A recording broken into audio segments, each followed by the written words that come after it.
Uh, Okay, bismillahirrahmanirrahim. Assalamualaikum warahmatullahi wabarakatuh. Selamat sejahtera dan selamat petang. Okay, kita ada lagi pembentangan. Kalau ikutkan kita ada 3 pembentangan petang ni. So pukul 2 ni kita mulakan dengan Narisa. Jadi Narisa dah bersedia dah, slide dah ada. Jadi kita boleh mulakan pembentangan. Okay, terima kasih Doktor. Assalamualaikum semua. Saya Narisa. Okay, saya buat PhD Industries. Okay, tajuk saya berkaitan dengan the influence of competencies on job performance of shipyard supervisor workforce. Okay, kalau ikut template yang Doktor bagi, saya masukkan satu-satu dia punya latar belakang dalam template. Okay, first untuk template latar belakang. And then followed by penyataan masalah. Then research objective. Hipotesis. Dan saya masukkan semua dalam template alignment between research background, problem statement, research objective, research question dan hypothesis dalam satu table. Okay. Research background saya. Doktor nak saya sebut dulu untuk research objective ke? Tak apa, saya boleh nampak research objektif tu. Okay, saya baca satu-satu ya. Boleh. Okay, untuk research background. Kalau boleh hilangkan color sekejap boleh sebab mungkin Boleh? tak berapa nak jelas tu. Okay. Okay, kejap.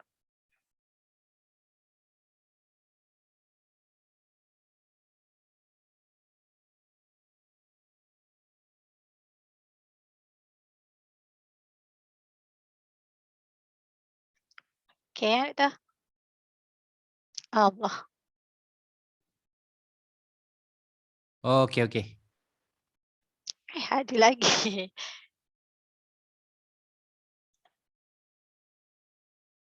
Sekejap.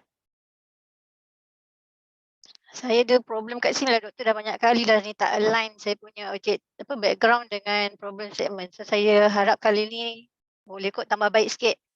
Pertama saya nak minta maaf doktor, English saya sebenarnya in English tapi sebab saya nak faham research background dengan problem statement saya write in Malay. Okay, tak ada masalah. Okay, untuk research background yang pertama, saya masukkan align dengan rancangan Malaysia ke-12. Kat sini saya bacalah ya. Di mana rancangan Malaysia ke-12 merupakan plan pembangunan menyeluruh yang memperkenalkan beberapa pembaharuan untuk tempoh 5 tahun iaitu untuk tahun 2021 sehingga tahun 2025. Bagi memastikan pertumbuhan ekonomi yang mampan dengan pengagihan peluang dan hasil yang lebih saksama, 3 tema dan 4 pemangkin dasar serta 14 pemacu perubahan telah diperkenalkan. Pemangkin dasar pertama memfokuskan kepada membangunkan bakat masa hadapan mana sasaran pertumbuhan dalam rancangan Malaysia ke-12 akan memerlukan ekonomi yang berkembang. Walau bagaimanapun, masih terdapat isu yang berlarutan di dalam pasaran buruh, di antaranya adalah ketidakcekapan pasaran buruh. So, saya punya problem statement adalah kekurangan pekerja mahir hari ini merupakan salah satu faktor yang menyumbang kepada ketandusan kepakaran tempatan dalam industri shipbuilding dan ship repair. Yang ni kita dapatkan daripada JPK punya research pada tahun 2015. Hal ini akan memberi impak negatif terhadap tahap kompetensi pekerja dan merupakan salah satu elemen yang akan menyumbang kepada ketidakproduktiviti dalam prestasi kerja pekerja. Okay, menurut Aishke Zari dan Ain 2012 di dalam kajian Hidayat menyatakan kompetensi merupakan kombinasi pengetahuan, teksik dan eksplisit, gelagat dan kemahiran yang membolehkan individu yang berpotensi untuk lebih efektif dalam melaksanakan tugas. Hidayat tahun 2020.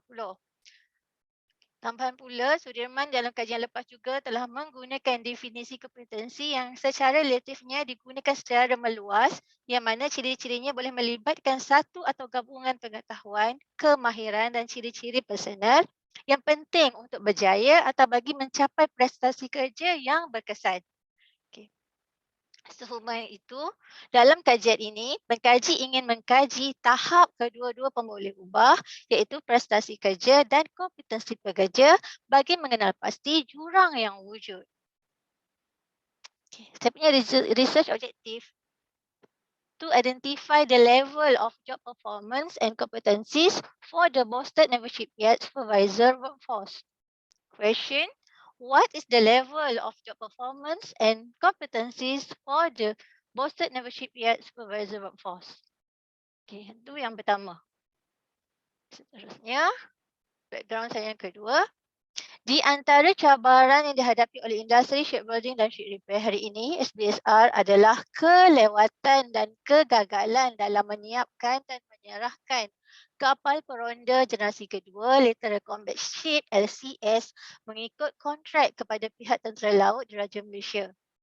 Pelantikan kontraktor utama iaitu Boston Naval Shipyard dilakukan secara rundingan terus sehingga Oktober 2020. Sejumlah 6 juta telah dibayar, 6 bilion telah dibayar, namun tiada satu daripada kapal LCS tersebut telah siap dibina walaupun mengikut jadual sepatutnya 2 buah kapal LCS yang telah siap dibina setakat ini. Okey, yang ini saya ambil daripada kenyataan media pada tahun 2020. Sehubungan itu, limbungan hari ini memerlukan kompetensi yang relevan. Ini berdasarkan pada laporan tahunan Boston Heavy Industries pada tahun 2020 dan padan dengan aktiviti pekerjaan yang dijalankan dalam industri SBSR tersebut. Okay. Penyataan masalah saya di sini adalah menurut kajian lepas yang dijalankan di luar negara, Kagar 29 menyatakan bahawa industri pembinaan kapal adalah tidak seperti kebiasaan dan ianya khusus berbeza dengan industri-industri yang lain. Ini kerana kaedah yang digunakan perlu bersesuaian dengan kegunaan shipyard itu sendiri. Pendekatan metodologi dalam menentukan kompetensi asas iaitu core kompetensi yang sesuai diguna pakai oleh industri lain tidak boleh diaplikasi secara terus dalam industri pembinaan kapal. Ini kerana proses pembinaan kapal adalah suatu yang kompleks yang memerlukan keterlibatan tenaga kerja yang profesional dan kemahiran yang pelbagai. Pembinaan kapal melibatkan jangka masa yang panjang dan prosedur yang bertindan. Proses ini adakalanya terputus serta melibatkan bilangan proses dan sub proses yang banyak. Justru itu adalah menjadi tanggungjawab syarikat untuk mengenal pasti set kompetensi yang relevan bagi sesebuah limbungan. Oleh itu, ia merupakan satu keperluan untuk menyediakan satu set kaedah baru yang sesuai dengan kes SBSR itu sendiri. Okey, yang bahagian yang kedua, saya punya objektif to identify the critical success factors of competency for the posted naval shipyard supervisor workforce. Soalan dia, what are the critical success factors of competencies required for the posted naval shipyard supervisor workforce? Seterusnya, background saya yang ketiga. Pelaksanaan Pelan Strategi Industri Pembinaan dan Perbaikan Kapal Malaysia 2020 iaitu dalam SBSR 2020 pula telah meletakkan kompetensi sebagai salah satu strategi utama iaitu dengan menambah baik tahap kompetensi dalam industri shipbuilding dan ship repair. Bagi memastikan kelestarian dan daya saing yang berterusan, industri SBSR tempatan sedang bersiap sedia untuk memperkukuhkan model perniagaan seiring dengan perkembangan global. Sehubungan itu, kerajaan memberi tumpuan terhadap kemajuan teknologi dalam perekaan kapal bagi menggalakkan aktiviti SBSR dinilai tambah. Ini berdasarkan dalam MAIDA 2019. Namun demikian, wujud kelompongan dalam melahirkan pekerja mahir di limbungan di Malaysia. SBSR mengalami kekurangan tenaga mahir dalam bidang-bidang yang signifikan dengan teknikal. Hal ini disokong oleh kenyataan Menteri Sains Teknologi dan Inovasi Datuk Seri Dr. Adham Baba bahawa negara kekurangan tenaga mahir untuk memenuhi keperluan industri negara. Kenyataan masalah di sini, Ketersediaan tenaga kerja berkemahiran tinggi adalah penting untuk menyokong peralihan semua sektor ekonomi ke arah aktiviti berintensifkan pengetahuan, teknologi dan inovasi. Ni saya ambil pada unit perancangan ekonomi Jabatan Perdana Menteri tahun 2021. Pembentukan pekerja mahir atau penambahbaikan modal insan adalah penting untuk meningkatkan produktiviti pekerja. Hasil kerja yang boleh dilihat melalui prestasi kerja adalah cara yang lebih baik untuk membuktikan keterampilan seseorang. Berdasarkan Julianto 2018. Menurut Syed, model kompetensi secara jelasnya mendefinisikan kemahiran, pengetahuan dan karakter diperlukan bagi mencapai kejayaan dalam pelaksanaan peranan yang spesifik dengan menyediakan medium maklum balas kepada pihak penyelia untuk membincangkan fokus area. Ini berdasarkan Spencer tahun 1993 di dalam kajian Syed juga menyatakan kompetensi pekerja dan keperluan kerja yang sepadan adalah diperlukan dalam membuktikan pencapaian pekerja dan organisasi, di antaranya dalam meningkatkan kepuasan. Selain itu juga dalam kajian tersebut menunjukkan dapatan bahawa tidak wujud hubungan di antara pembangunan kompetensi dan pemboleh ubah prestasi. So, kajian hubungan kompetensi dan prestasi kerja telah banyak dijalankan di dalam pelbagai industri di Malaysia. Contohnya industri pendidikan. Kajian dijalankan oleh Az-Zahari dan kumpulan beliau berkaitan hubungan di antara kompetensi pekerjaan dan prestasi kerja guru pada tahun 2015. Walau bagaimanapun, kajian dalam industri SBSRA-nya masih kurang. Sehubungan itu, kajian ini dilaksanakan untuk menentukan pengaruh kompetensi terhadap prestasi kerja di kalangan penyelia di Bolstead Membership Guide. Objektif to examine the influence of competencies toward job performance among Bolstead Membership Guide supervisor workforce. And then the question, is there any relationship between competencies and job performance? Okay, hipotesis. Kompetensi mempunyai hubungan positif yang signifikan dengan prestasi pekerja lingkungan. Doktor nak teruskan ke atau doktor nak ni dulu? Okey, Narisa nak share apa lagi kat bawah? Ada definition operation. Sikit sebab nak betul. Sebab itu tadi doktor dah minta saya betulkan. Lepas tu, mana ada satu lagi? Kita tengok yang you punya ni dulu. Ni dulu ya. Alignment dulu. Okey, Narisa banyak dah ni berbeza dengan sebelum ni. Jadi saya nak lebih kepada sesi perbincangan dengan Narisa lah. Okey, untuk objektif nombor 1. So apa yang kita nak kat sini adalah tentukan level. Level untuk kedua-dua lah, iaitu instrumen untuk job performance dan juga kompetensi. Okey, jadi research question dalam ayat tanda soal lah. What's the level? Okey. Jadi mungkin berbeza sebab Narisa dah sebelum ni pernah hantar proposal dan lain-lain kan. Saya rasa kali ni mungkin saya nak tanya beberapa soalan, mungkin Narisa dapat jawab dengan baik. Sebab Narisa dah tahu dah apa item-item dalam job performance, sebab Narisa pun dah tahu apa komponen dalam kompetensi. So bila kita dah siap soal sidik, contohnya soal sidik kita dah siap job performance apa, kompetensi apa. Jadi senang kita nak faham sebenarnya. So bila cakap pasal job performance, kita tahu apa item-item job performance. Bila sebut apa tu kompetensi, kita dah boleh tahu dekat kompetensi. Okay. Soalan pertama saya, untuk bahagian kompetensi ni, kalau kita tengok ibu dia melibatkan tentang pengetahuan dan kemahiran. Betul. Betul kan? Sebab saya nampak dekat keywords yang you gunakan sepanjang membentang tadi, sama ada dekat masalah ataupun dekat research background, saya nampak dia ke arah kepada pengetahuan dan juga kemahiran. Ada tak selain daripada itu? Ada tak selain daripada itu? Maksudnya kompetensi bila sebut ni kan, kalau ikutkan dua ni kan, core kompetensi dengan functional kompetensi kan.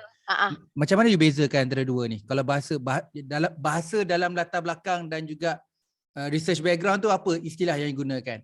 Jadilah macam pengetahuan. Pengetahuan dan kemahiran duduk kat mana? Core Core. Kalau functional, Dia more pada karakteristik.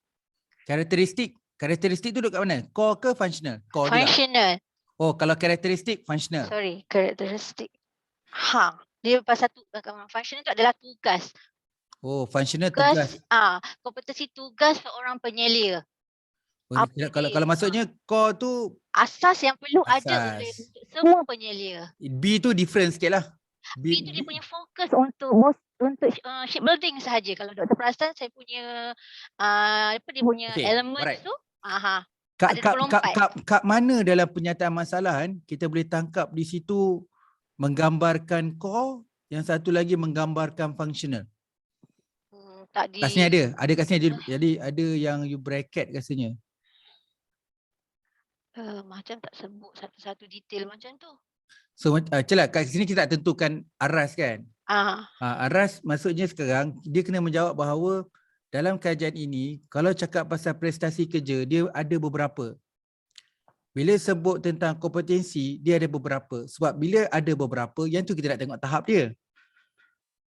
Jadi bila dalam penyataan masalah antara ayat yang kita perlu ada adalah banyak researcher lepas membincangkan berkaitan dengan job performance, begitu juga dengan competencies. Okey. Namun walaupun kajian lepas tu dah banyak orang buat, yang kurangnya adalah di shipyard tu, betul tak? Betul.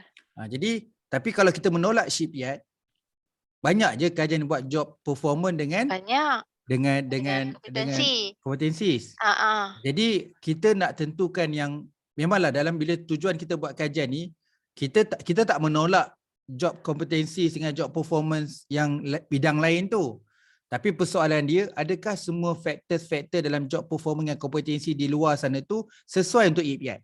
Kan? Logik dia macam tu lah kan? Ya, betul. Sebab kita mulakan pun kita membayangkan ini mungkin sesuai. Sebab tu kita nak uji disesuaikan dekat IPIAT.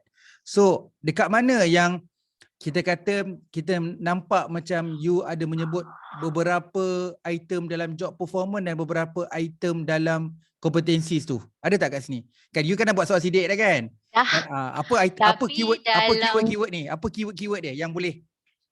Keyword yang katakan kalau kata dalam soalan job performance inilah keyword dia. Kalau dalam soalan kompetensi ni keyword dia. Ada tak dalam tu? Ada.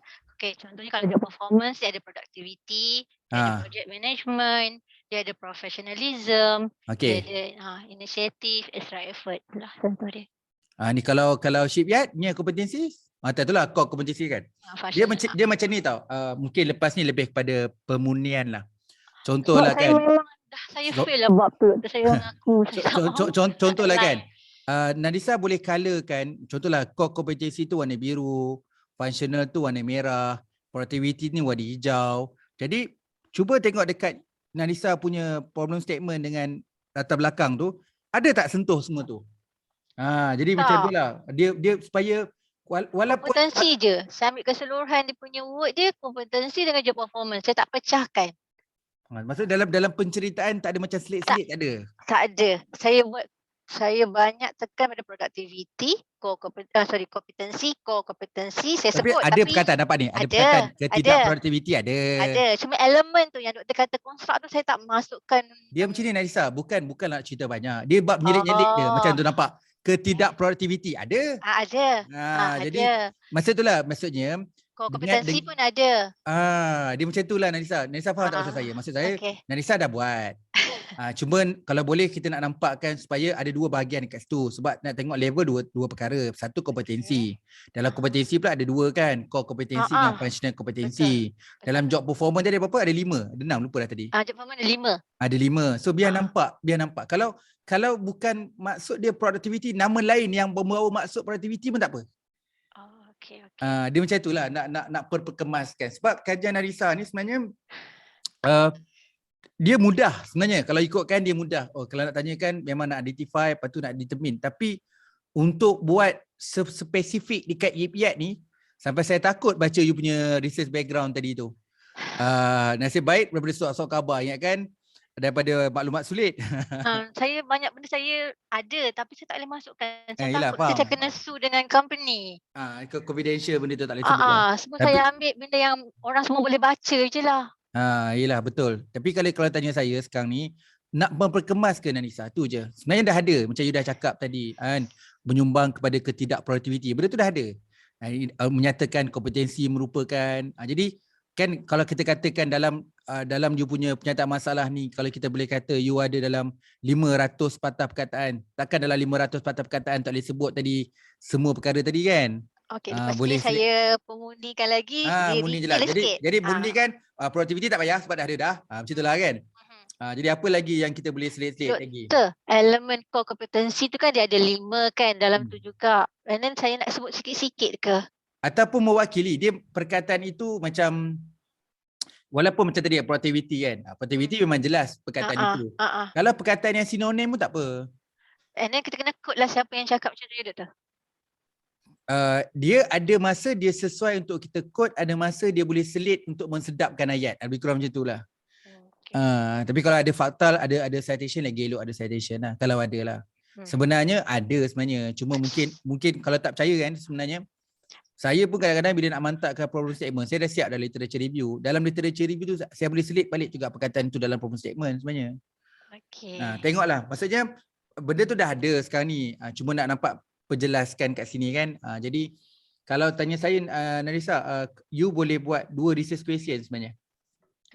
Sebab you nak identify 2 kan, to identify the level of job performance and competency kan. So kalau untuk research question buat 2. What the level of job performance satu, what's the level of the competency satu. Saya betul ni tanya pun yang lepas saya rasa doktor tak berapa perasan kot, doktor yang minta saya gabungkan. Tak gabungkan ataupun saya pun lupa. Kalau saya mesti ada justifikasi. Ini kalau boleh disatukan. Boleh satukan. Boleh disekalikan, doktor cakap. Sebab asal dia adalah satu-satu. Sebab tu dari saya tanya doktor kenapa kita boleh satukan yang identify level. Saya cuba nak recall balik. Mungkin itu objektif banyak sangat kot. Sebab tu saya gabung. Ada 4. Dia sebenarnya boleh satukan dalam objektif, tapi boleh dipisahkan dalam research question. So sekarang ni dalam kita decide kalau ikut yang doktor, sebab saya belum hantar betul-betul dekat SV, dia belum tengok yang. Itulah SV jenis orang yang nak banyak objektif ke ataupun tak kisah sangat. Apa yang dia dah check sekarang ni pakai 4 SV yang kita asing-asingkan. Yang doktor check ni saya belum hantar ke SV lagi. Saya nak yang last hantar dengan supervisor itu macam ni. Satu-satu. Saya rasa macam identify. Saya tanya kalau bila kita nak nampak alignment ni, sebab macam kita nak nampak satu level untuk job performance dulu, lepas tu nak tengok level untuk kompetensi. Jadi seeloknya kalau tanya saya lah, to identify objektif tu kekal. Okay, cuba Narisa copy paste Narisa punya research question tu. Okay, untuk ni je bawah tadi, yang bawah tadi, dalam table tadi. Table tu yang what is the level tu copy, research question. Okay, copy. Lepas tu paste kat bawah je, bawah dia je, paste. Bawah dia tu, okay, paste kat situ. Saya tukar word je ya. Saya buang word tu je. Jadi yang atas buang and competencies. Nanti yang betul-betul tu saya nak buang dekat research objective tu, nak buat satu ke nak buat? Research objective tak apa, objective satu, research question jadi 2. Yang ni buang job performance. N ni, job. Atas job performance kan, bawah kompetensi lah. Betul. Sebab tak hantar lagi, nak suruh doktor tengok sekali lagi sebelum saya hantar ke SV. Jadi nombor 1 ni tak ada hipotesis, tak perlu hipotesis. Jadi macam mana Narisa menulis dekat bahagian ini? Adakah Narisa pisahkan perenggan, ni perenggan untuk job performance, ni perenggan untuk kompetensis? Dulu pisahkan, tapi bila doktor dah minta satukan, jadilah macam ni. Dia kalau tanya saya sebab kena boleh tengok balik kan. Tapi rasa macam kena pisahkan. Macam ni. Ada mungkin terpulang. Narisa mungkin dia peringkat awal-awal, mungkin kita boleh sekalikan. Kemudian kita ada perenggan yang khusus untuk pecahkan kompetensi, perenggan yang khusus untuk job performance. Sama ada nak mula-mula dia sama keadaannya macam ni. Sama ada nak terus asing siap-siap pada peringkat awal atau peringkat awal tu kita gabungkan. Contohlah pilihan pertama. Perenggan awal sebab pengenalan ya, perenggan awal ni kita nampak ada pertemuan kedua-duanya. Ada ada competencies, ada job performance. Okey, kemudian peringkat berikutnya baru pengkhususan job performance kat ni. Ataupun Nadisa boleh buat pertama siap-siap pengkhususan untuk job performance, kemudian kompetensi, nanti yang peringkat bawah tu baru you sekalikan. Jadi kalau tanya saya ada dua option lah, sama ada nak buat gabungan tu mula-mula ataupun di hujung.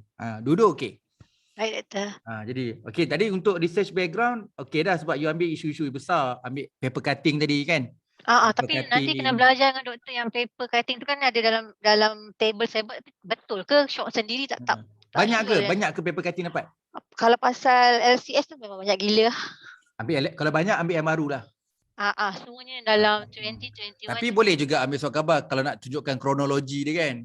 Betul sebabnya SB minta dalam chapter literature letakkan kronologi pasal lewat LCS tu. Kalau macam tu, kalau dah chapter 2 dah cerita kronologi, chapter 1 tak payahlah cerita kronologi tu. Bagi beberapa je lah. Maksudnya dalam kronologi tu kita ambil 1-2 je. Letak dekat bab chapter 1 ni. Yang detail lah dekat bab 2 nanti. Okey, tak apa, kita tengok yang nombor 2. Objektif nombor 2. Nombor 2 kita nak buat critical success factor kan? Nombor 3 kan yang buat tu? Sorry, nombor 2. Saya sebab tadi terpusing dah. Kelewatan, kegagalan. Kat sini saya nak tanya, tadi saya nampak tadi bila you present yang critical success factor ni. Sebab dekat atas dengan kat bawah ni susah sikit kita nak bezakan sebab tengok level dengan critical success factor benda yang sama tau. Kalau critical success factor result dia level lah. Maksud saya kalau critical success factor kita keluarkan daripada kita punya research. Maksudnya saya rasa tu novelty kot. Apa core kompetensi yang diperlukan sebenarnya oleh shipyard yang melibatkan core kompetensi dan functional kompetensi. Tak, dia sebenarnya kalau kita explain satu-satu So critical success factor ni adalah untuk mendapatkan factors untuk kompetensi dekat shipyard tu. Betul. Dia bila kita dapat factor kan tu, kalau kita buat critical success factor, kita akan dapat nilai mean values dia. So bila dapat nilai mean value dia, kita boleh susun ikut ranking mana satu yang lebih tinggi, mana satu yang lebih rendah. So sebenarnya yang tu objektif nombor 1 pun boleh buat. Bila cakap nak identify the level of objektif nombor 1 kan tadi identify level of competency, job performance. Job performance tak apalah. Yang kompetensi tu sama dengan ni. Bukan ke kalau kita just nak tahu level, maksudnya kita tahu macam sekarang kononnya contoh tahap kompetensi kita rendah. Contohlah, dan job performance kita rendah. Setakat tu je. And then bila kita buat analysis factors, kita boleh identify relevant competencies untuk shipyard tu sendiri. Ke saya salah doktor? Saya tak maaf. Kalau melalui penjelasan you, saya punya objektif masa doctorate, saya buat itu dekat critical success factor. Objektif saya nombor 1 masa saya buat doctorate adalah critical success factor. So critical success factor tu saya buat level, saya buat factor analysis dan saya ranking kan. Dalam critical itulah maksud saya. Jadi kalau you punya penjelasan tadi tak cukup kuat. Soalan saya macam mana nak bezakan antara objektif nombor 1 dan nombor 2. Jadi maksudnya kalau dalam analisis, macam mana you nak bezakan analisis untuk objektif nombor 1 dengan objektif nombor 2? Maksudnya analisis macam ni.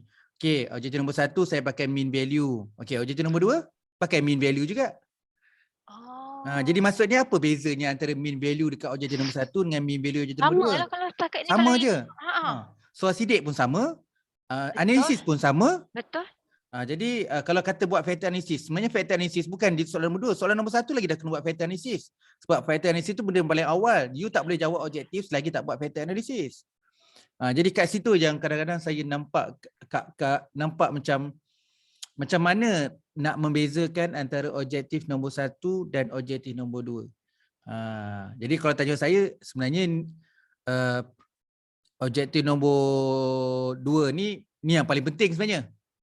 Paling penting untuk critical success factor. Sebab kalau sebenarnya contoh kan, kalau Nadisa ambil objektif nombor 2 ni buat critical success factor, automatik yang objektif nombor 1 terjawab. So yang pertama kita adalah critical success factor.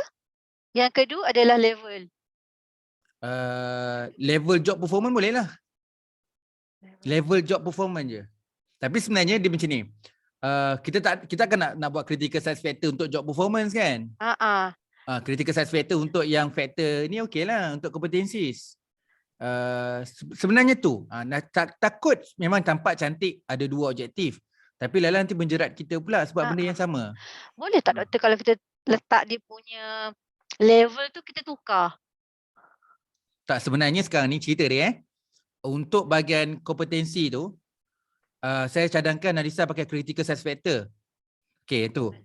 So level dekat atas soalan nombor 1 tu dah macam tak function sangat. Okey, yang atas. Tapi kalau nak pakai untuk job performance okey. Okey. Identify level of job performance. So this one tak payah.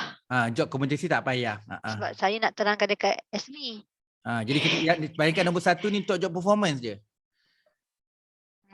Sebab dia punya alasan redundant dengan number 2. Sebab nombor 2 kita nak buat critical success factor untuk kompetensi. Jadi senang. Nombor 1 pasal job performance, nombor 2 pasal job kompetensi. Itu memang kita clear cut, kita boleh bezakan lah. So jadi objektif tu to identify the level of job performance and competency tu delete.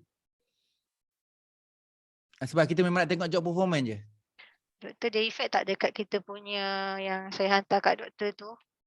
Tak, yang berkaitan dengan dalam nombor 1 ni tak, soal sidik tak kacau. Okey. Terima kasih. Jadi dekat you punya isu nombor 1 ni yang sentuh pasal kompetensi pindah dekat kotak nombor 2. Biarkan kotak nombor 1 ni biar isu pasal job performance je.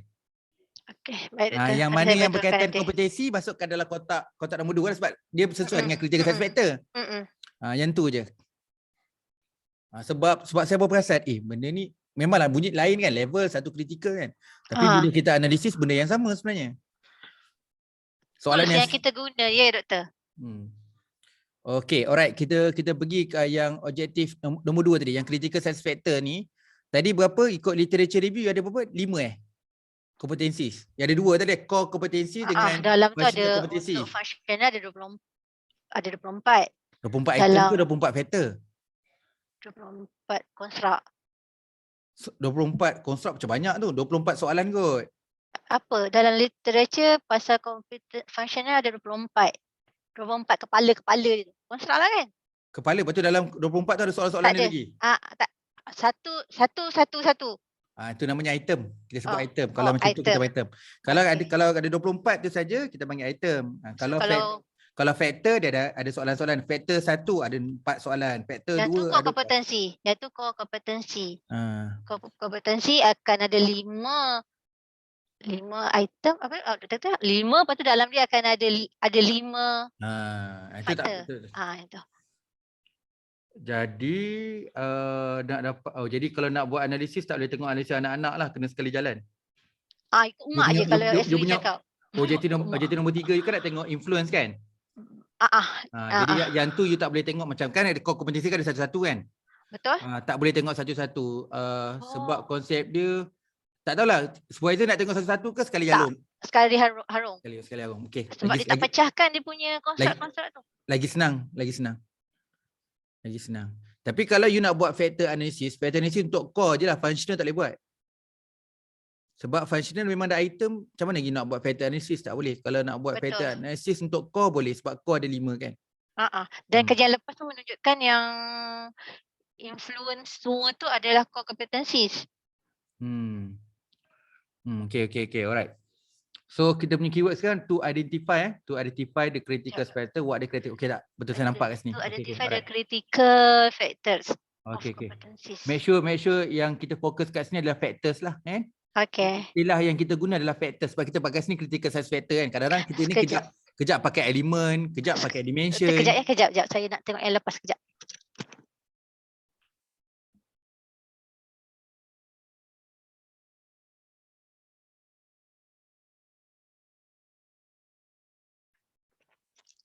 Betul. Yang tu yang asal-asal daripada SB pun critical success factor juga. Okay, maksud saya dekat latar belakang ke, dekat problem statement ke, jangan gunakan terma lain lah. Sebab kita memang gunakan factors kat sini. Maka dia kata okey dalam kajian lain terdapat berapa faktor. Itulah maksud saya supaya dia kenalah dengan kita punya objektif critical success factor. Sebab saya tahu kita akan jumpa nanti kejumpalah kata element lah, dimensi lah. Itu benda yang sama lah sebenarnya. Sebenarnya benda yang sama tapi daripada kita nak buat conclude tu kita kepada factors lah.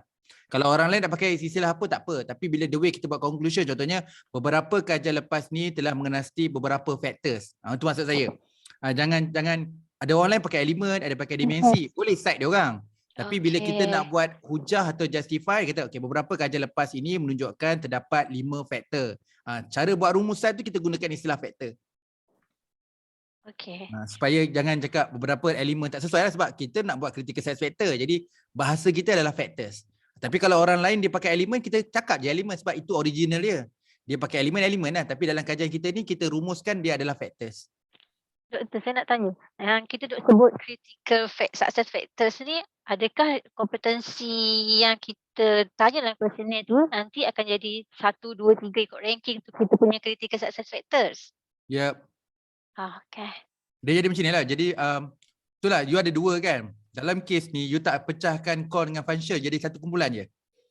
Jadi macam kan dalam core ada 5 tadi kan. Functional jadi 1 jadi 6 lah semua. You dapat tak saya punya point? Sebab you cakap critical success factor untuk kompetensi kan. Jadi bila dalam khususnya you pecah 2 core dengan functional. Tapi untuk objektif nombor 2 ni you sekali maksudnya ibarat macam ada 6 factors lah. Antara 6 factors ni mana satu yang paling tinggi? Doktor, nanti kalau betul-betul dalam thesis kita kena pecahkan kan doktor? Saya tengok pada yang lepas masa masters, walaupun kita buat nak kaji dia tengok juga yang factors tu dipecahkan juga ke doktor? Factors tak, kalau dia ada 5 factors tadi, dia sebut satu-satu. Setiap factors tu ada item-item dia. Maksudnya lah contohlah kata-kata soal sidik kan. Factor 1 ada 5 soalan, factor 2 ada 5 soalan, factor 5 ada 5 soalan. Jadi semua ada sekali 25 item lah. Betul. Jadi kat situ. Tapi cuma untuk core functional, untuk functional dia tak ada. Satu je. Satu je. Jadi sebab kalau campur semua, 5 campur 1, 6 lah. 6, betul. Jadi kita nak tahu dalam critical success factor ni, yang 6 ni, mana yang paling kritikal? Kalau tidak functional, memang dia lah paling kritikal sebab dia satu je. Jadi kita kira macam tu. Okey. Saya belajar kat situ ada benda yang saya dapat. Saya kan 24 tu kena buat satu-satu. Tak. Functional tu kira satu lah sebab dia dah satu je. Dia tak macam core ada 5, functional ada satu je. Betul. Okey, kemudian objektif yang seterusnya hubungan tu influence tu yang ada H1. Kita pakai H0 ke pakai H1 doktor? Kita pakai H1, biasanya pakai H1 lah. Okey, untuk examine pula yang influence tu. Examine influence job competency toward job performance. Okey, tak ada masalah. Kompetensi cuma lah kalau hipotesis nak macam-macam jenis kan. Ni saya tengok kompetensi ni straightforward, lah. Dia tak ada drama-drama, dia terus ada cakap adakah terdapat ada orang suka gunakan depan tu, adakah terdapat, dia tak payah, dia terus kompetensi je. Dia just straightforward je, saya pun kata tak ada satu untuk bahagian ni memang you kena cari base pada literature lah. Saya yakin literature banyak cerita ni berkaitan dengan kompetensi dengan job performance. Tapi dalam bidang lain lah. Betul. Jadi kalau tanya saya, kita dalam bidang kalau kita piramid kan. Bidang you shipyard. Okey, kalau kata sebut shipyard ni bawah industri apa? Perkapalan ataupun transportation? Pengangkutan. Okey, kita cari kajian-kajian lepas yang buat pengangkutan. Okey. Kalau lebih pada atas pada pengangkutan, maritime. Maritime pengangkutan tu sekali lah. Maritime pengangkutan. Kalau dua-dua tu tak ada, apa lagi atas sikit? Penghilangan tak sesuai. Tak, construction. Saya sekarang ni refer construction. Jadi sebab itu je kita punya limit. Saya punya kat situ je. Kita punya limit situ je. Maksudnya shipyard, maritime, construction, pengangkutan, tu je. Kalau tidak nanti banyak sangat nanti you baca pula kan bidang-bidang lain kan.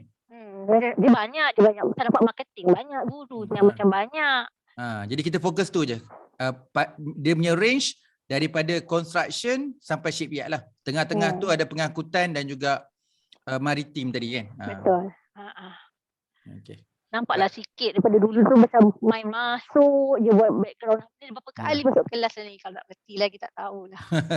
Okay, alright. Nandisa, kita kena cepat sebab kita punya slot untuk yang Lain, kedua dah masuk dah. Okay. Doktor Ada apa-apa tak tengokkan nak yang tunjuk? ni, Saya nak tunjuk lagi sekali. Saya nak ingat, lepas ni senang kalau apa-apa dengan Nandisa dah ingat dah. Productivity, apa lagi? Productivity. core competency. Tak tengok job performance tadi. Tak yang bawah tadi, yang bawah. Nandisa, table bawah tadi. Okay. Productivity, bawah kedua. Project management, professionalism, initiative, extra. effort. Jadi kalau tunjuk kat sini, dari segi pekerja tu sendiri adalah professionalism, initiative dengan extra efforts. Tapi kalau benda yang technical, project management dengan atas tadi apa? Dengan productivity. Nampak tak kat sini? Ada dua technical, ada tiga soft. Productivity dengan project performance ni technical. Untuk professionalism, initiative dengan extra effort ni lebih pada attitude dia lah. Betul. Ada soft and hard lah. Okay, supervisor. Okay, alright. Setakat ni lah yang kalau tanya saya, conclusion, nanti Nandisa perkemaskan. Saya nak tunjuk kat doktor satu sebelum saya nak berakhir. Apa tadi? Objektif. Operation. Saya tak pandai yang ini operasi berdasarkan. Limitasi kot tak doktor. Okay. Saya nak memahami yang ini. Okay. Sebab limitasi doktor banyak juga check teori, doktor cakap saya kurang yang apa yang teori konsep tu saya kena betulkan lah. So saya nak memahami balik yang teori yang konsep tu adakah macam ni?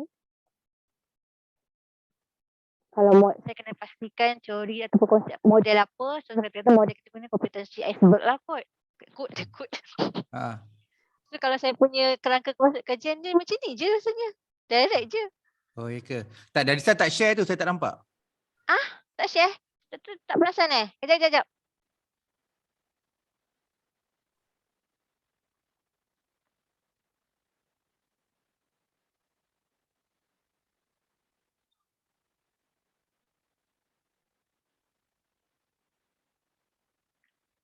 Mana?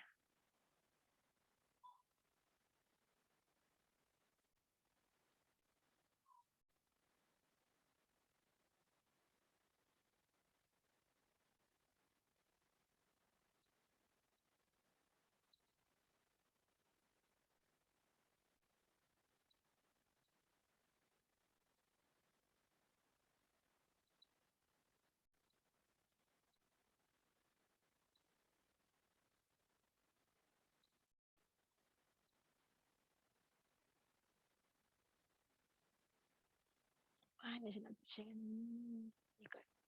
Doktor nampak tak? Sekarang doktor nampak? Okay, saya nampak. Okay. Sekarang saya guna model kompetensi iceberg. Okay. Saya keluarkan kerangka konsep kajian dia lebih kurang macam ni je lah kot. Direct je. Core kompetensi, functional to job performance. You kena check betul-betul. Sebab takut yang lakaran macam ni dah ada orang buat dah. Ada, tapi dia ada elemen lain. Sebab dia kalau sama, dia dah jadi theoretical framework, bukan kerangka konsep. Saya kena check yang tu betul-betul dia. Tak, saya rasa kalau nak buat kerangka konseptual, you dalam core kompetensi ni, you bulat ada titik kecil-kecil yang anak-anak dia tadi tu, yang 5 tu. Boleh diletakkan lah kat dalam Boleh, ni. sebab tu kerangka konsep. Kalau kerangka theoretical, yang you buat ni sebenarnya, ni kerangka theoretical. Kalau nak kerangka konsep, dia kena buat titik-titik. Boleh kan? Job kompetensi tu buat titik-titik. Anak-anak dia lah. Ada bullet dia. Functional kompetensi tak payahlah sebab itu bukan, sebab dia 24 tu kan. Tu item. Job kompetensi tu boleh. Okey, doktor. Job performance ada anak-anak dia? Ada. Tu pun boleh buat bullet-bullet juga. Okey. Nanti saya ni kan kat sini. Sebab kerangka konseptual dia kena jelas. Kalau umum macam ni, dia jadi kerangka teori. You tak payah kerangka teori lah. Cukup kerangka konsep dah cukup. Alright. Okay. Sebab bila kata teori, kita pakai model iceberg dah kan? So tak payah, iceberg tak payah kaitkan. Tak, ini sekadar untuk cerita je lah. Tapi lakaran kerangka konsep, macam you buat bawah tu, cuma ada tak bullet lagi. Okay, faham. Saya ingat tak payah sebut pasal kompetensi punya iceberg. So iceberg yang 5 tu memang daripada iceberg ke? Tak. Lain tu model asas lah. Sebab kan kita dah buat CSF. Kalau tanya mana dapat bulat-bulat core kompetensi tu daripada critical success factor. So, yang ni this one no need lah Dr. Yap. Apa dia? Yang ni tak perlu lah kot. Ceritalah tu keterkaitan dia. Kan. Sebab asas-asas pertama Jadi kan orang wujud tak ni. tahu pula lakaran tu datang dari mana. Jadi automatik atas tu adalah you punya teori lah. Teori you adalah dengan menggunakan model kompetensi iceberg. Jadi kalau cerita tentang kompetensi ni memang kita kena baca yang iceberg punya ni lah. Tapi kerangka konsep saya yang bawah ni. Okay. Boleh Narisa? Sebab saya ingat saya nak bagi ruang kepada next presenter. Boleh. Nanti yang lain saya akan. Nanti ada ruang presentation Narisa present nanti. Boleh. Terima kasih banyak-banyak Doktor. Okay, Maaf kawan-kawan lambat. Okay. Terima kasih. Okay, Assalamualaikum. Waalaikumsalam warahmatullahi wabarakatuh. Okay, next boleh bentang. Kita sambung-sambung je.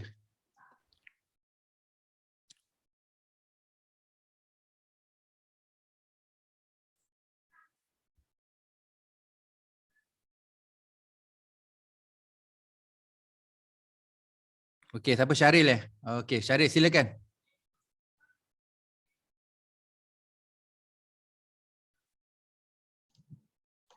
Sekejap Doktor, cari butang speaker tak jumpa. Boleh. Okey, jumpa dah. Okey, ni dah clear dah. Suara pun jelas.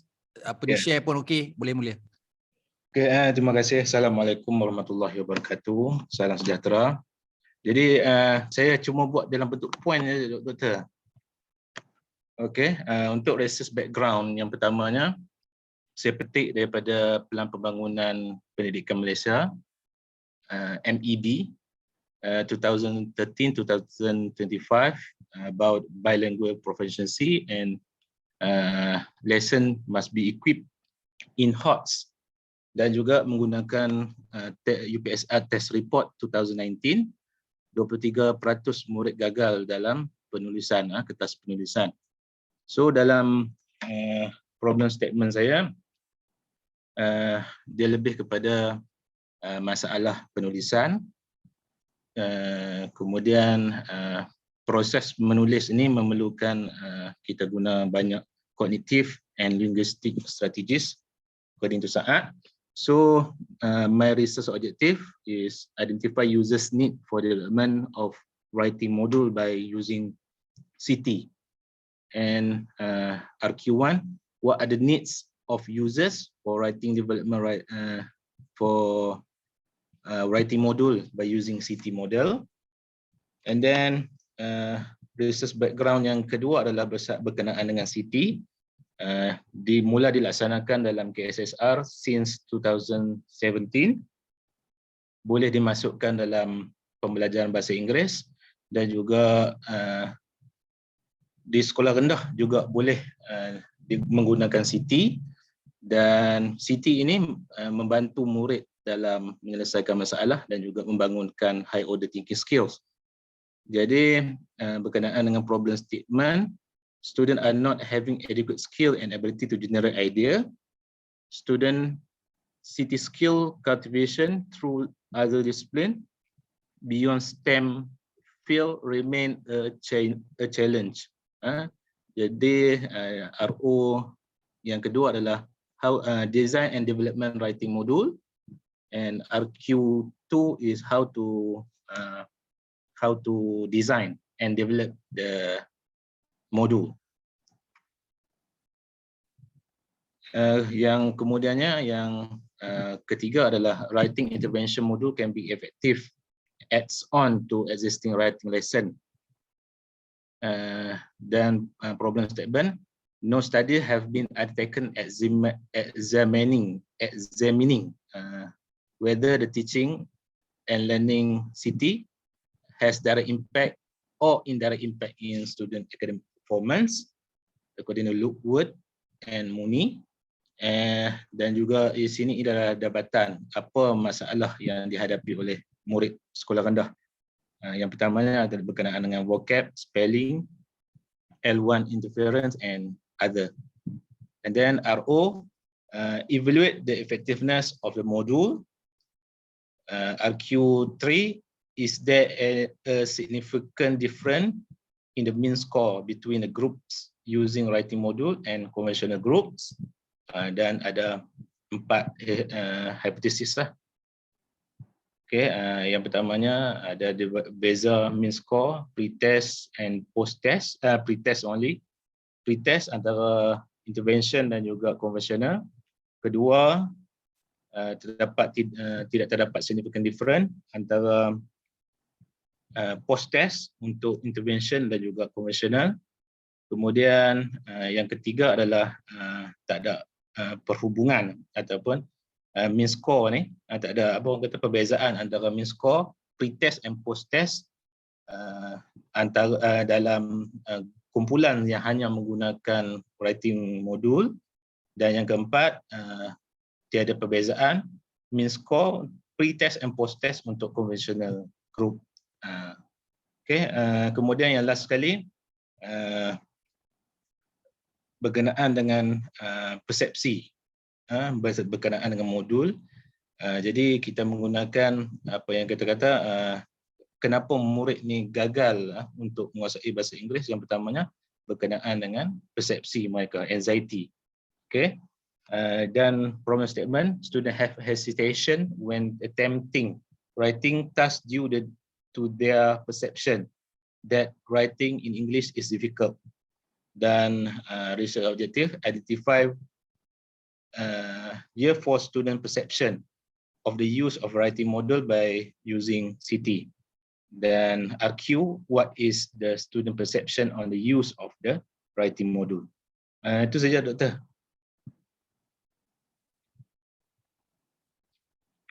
Okey, kita tengok yang atas. Okey,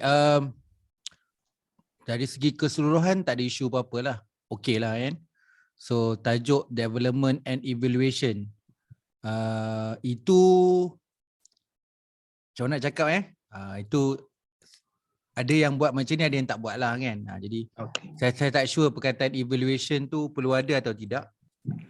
Kan, sebab memang kita tahulah proses ni ada semua kan, evaluation ada, design ada, develop ada, analysis, need analysis ada kan. Ya.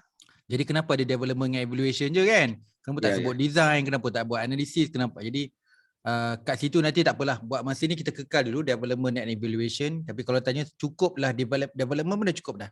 Development saja. Jadi Development pun dah cukup dah. Evaluation tu buang. Jadi macam nanti orang tanya kenapa tak letak design. Objective design pun ada kan. Need analysis pun ada, kenapa tak letak analisis. Kan? Jadi kita letak development dah kan.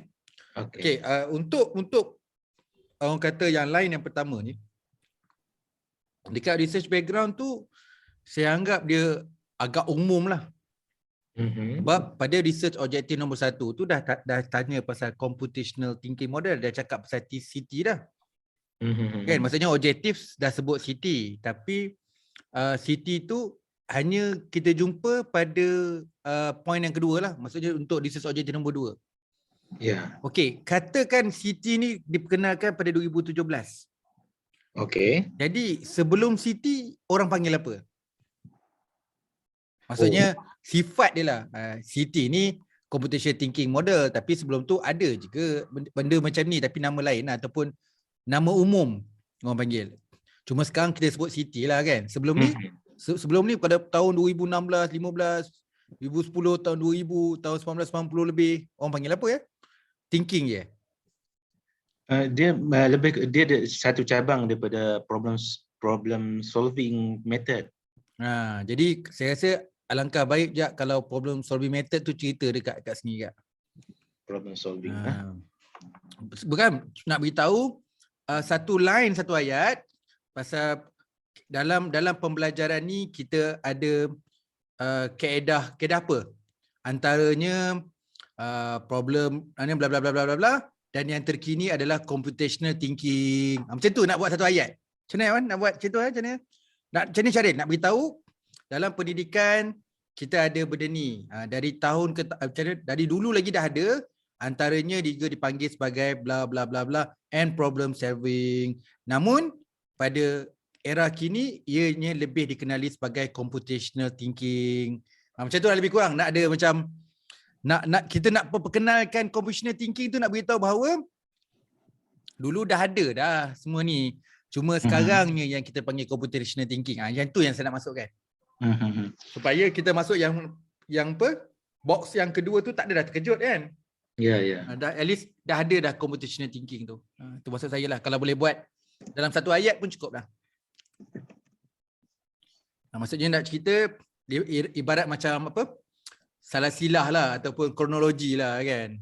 Tapi kronologi tak payahlah pergi tahun 1950-an, tak payahlah kan. Di era-era yang mungkin ni era 2017, mungkin era 2000-an macam mana, 90-an macam mana. Jadi mungkin boleh sebut 4 gitu ke 4-5 gitu lah. 4 ke cukup lah. Baru sekarang ni lah adalah computational thinking kan. Okay. Sebab dia kena dengan statement you. Identify user needs of the development writing module by using computational thinking model. Tapi you tak sebut apa-apa pun pasal Siti. Jadi macam dia tergantung tengok lah. ni kan, dia macam tu lah. Kena ada. Walaupun dia sekadar macam sesi perkenalan je. Mesti ada.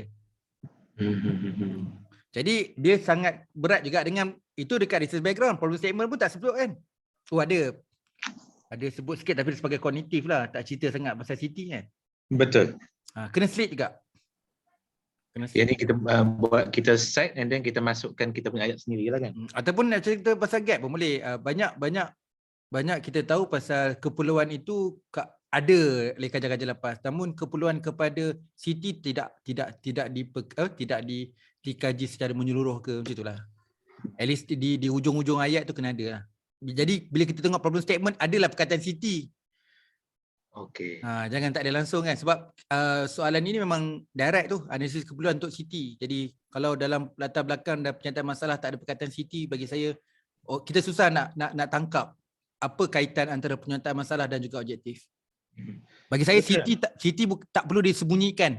Siti perlu diterjemahkan dari peringkat awal lagi. Dekat sinilah. Jadi kita tak perlu tunggu memang kajian kita masa Siti. Jadi tak payah malu-malu dekat bahagian awal-awal latar belakang pun boleh sebut dah. Okey. Okay, itu satu. Nombor dua, saya perasan dekat research objektif dan research question nombor dua. Kalau dekat research objektif nombor dua ada design and develop. Yeah. Tapi dekat research question you, how is the writing module by using computational model design and develop. Sekejap macam mana design and develop writing. Saya tak tahu sama ada yang ni salah. Cuma saya nak permudahkan supaya orang dapat tangkap menggunakan ayat mudah lah kan. Okay. Kalau tanya saya senang je. How to design and develop. Lepas tu bla bla bla bla bla. Ya. Dia macam ayat lagi kan. Jadi macam ni you buat ayat ke belakang kan. Jadi memang betul-betul computational thinking ayat ni. Itu maksud saya kalau permudahkan lah. Maksudnya kalau objektif kita to design and develop, so kita how to design and develop. Betul macam biasalah. Ikut je ayat belakang tu kan. Develop kat sini develop module kan. Develop writing module. Okay. Okay, alright. Okay. Dia sekali lah. Maksudnya objektifnya ada dua. Design and develop. Research question kita pun tak payah pecah lah. Ada satu je. Design and develop. Okay. So bila sebut design and develop ni, masalah yang paling nyata adalah tak ada lagi orang mereka bentuk dan design writing module by using Siti ni. Itu saya ada jelas ni kan. Ya, betul. Ada jelas lah. Kalau cerita pasal Siti ada, tapi orang tak bangunkan modul kan. Ada orang cerita tentang computational thinking tapi tak come out dengan modul. Ada modul tapi bukan computational thinking. Itulah situasi yang berlaku sekarang. Jadi itulah yang kena tulis dan kemudian cakap bila dah ada orang kaji pasal modul, bila dah ada kaji tentang computational thinking tapi menggabungkan kedua-duanya jadi modul untuk computational thinking yang menjadi satu keperluan lah. Sebab lagi-lagi dekat KSSR dah ada 2017 lagi, sekarang dah 2022 kan.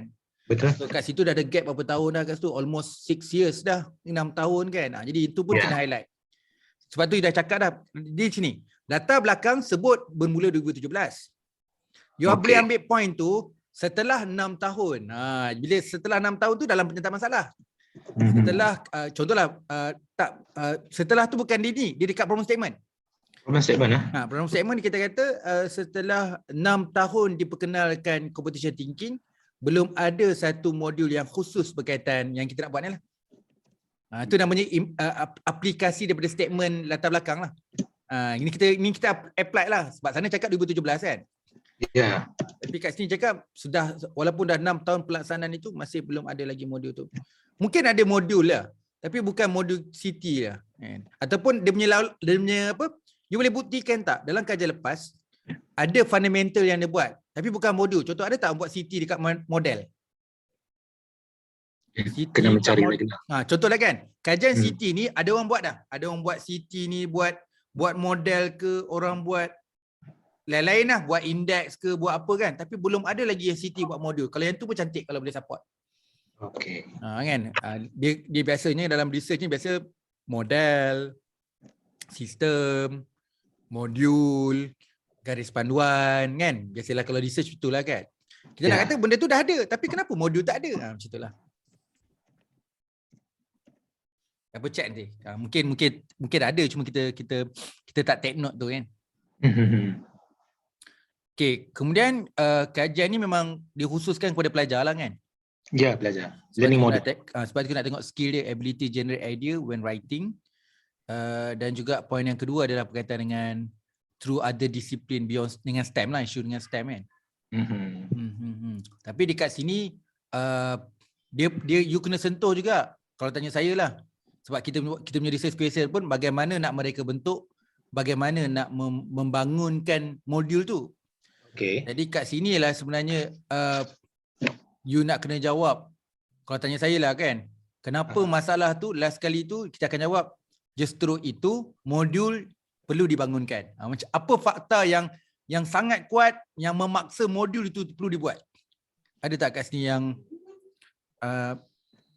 dia macam satu ayat, satu justify dengan ada satu citation ni mengukuhkan lagi kenapa modul kena buat.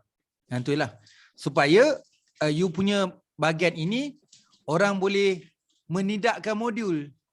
Tapi kalau saya baca you punya problem statement ni bukan modul ni, garis panduan ni. Kita tak nak yang tu. Kita tak nak penilai menampakkan hal lain, dia bukan modul. Dia kata ni model ni. Pula. Jadi kita nak satu kenyataan masalah yang solid, yang bahawa modul tu lah yang penting.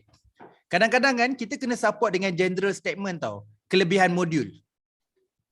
Apa yang sebut yang tadi tu, contohlah kan, kemahiran, apa lagi disiplin, contohlah kan. Merujuk ahli, kelebihan modul dapat meningkatkan kemahiran dan disiplin pelajar. Ada macam kena lah. Justru itu modul perlu dibangunkan. Dapat tak itu, Syaril? Ya, ya. Jadi kadang-kadang kita cari definisi general je. Kan tak kisahlah modul apa-apa pun. Apa maksud modul? Ataupun apa kelebihan modul? Dan kelebihan modul tu suit dengan you punya statement kat atas tu. Okey. Jadi baru kita kata, yelah you cakap pasal disiplin. You cakap pasal kemahiran. Yelah sebab merujuk Fazli 2018, kelebihan modul dapat meningkatkan disiplin dan kemahiran pelajar. Oleh demikianlah kenapa kajian ini perlu bangunkan modul. Dia kena satu justify yang solid macam tu lah, lebih kurang lah. Kalau tidak, saya boleh kata, kalau dah setakat nak tengok kemahiran dengan disiplin ni, buat model pun boleh kan. Contoh kan, kalau kita gagal untuk justify tu, jadi orang kata buat model pun boleh kan. Jadi kat situ kan sebenarnya Syaril boleh pinjam tau mana-mana tesis yang buat modul, saya rasa mesti dah ada sebut perkataan tu. Kan? Kalau dia buat modul, ni mesti ada sebab kenapa dia nak buat modul kan. Kadang-kadang pinjam ayat penyataan masalah dia tu. Okey. Jadi itu yang penting and untuk semua kat sini lah kan. Kalau you nak buat model ke modul ke sistem je, kadang-kadang kita tengok problem statement dia, kita tak ambil citation dia. Kita pinjam ayat dia tu. Ayat. Pinjam ayat. Pinjam ayat. Okey. Itu satu. Alright.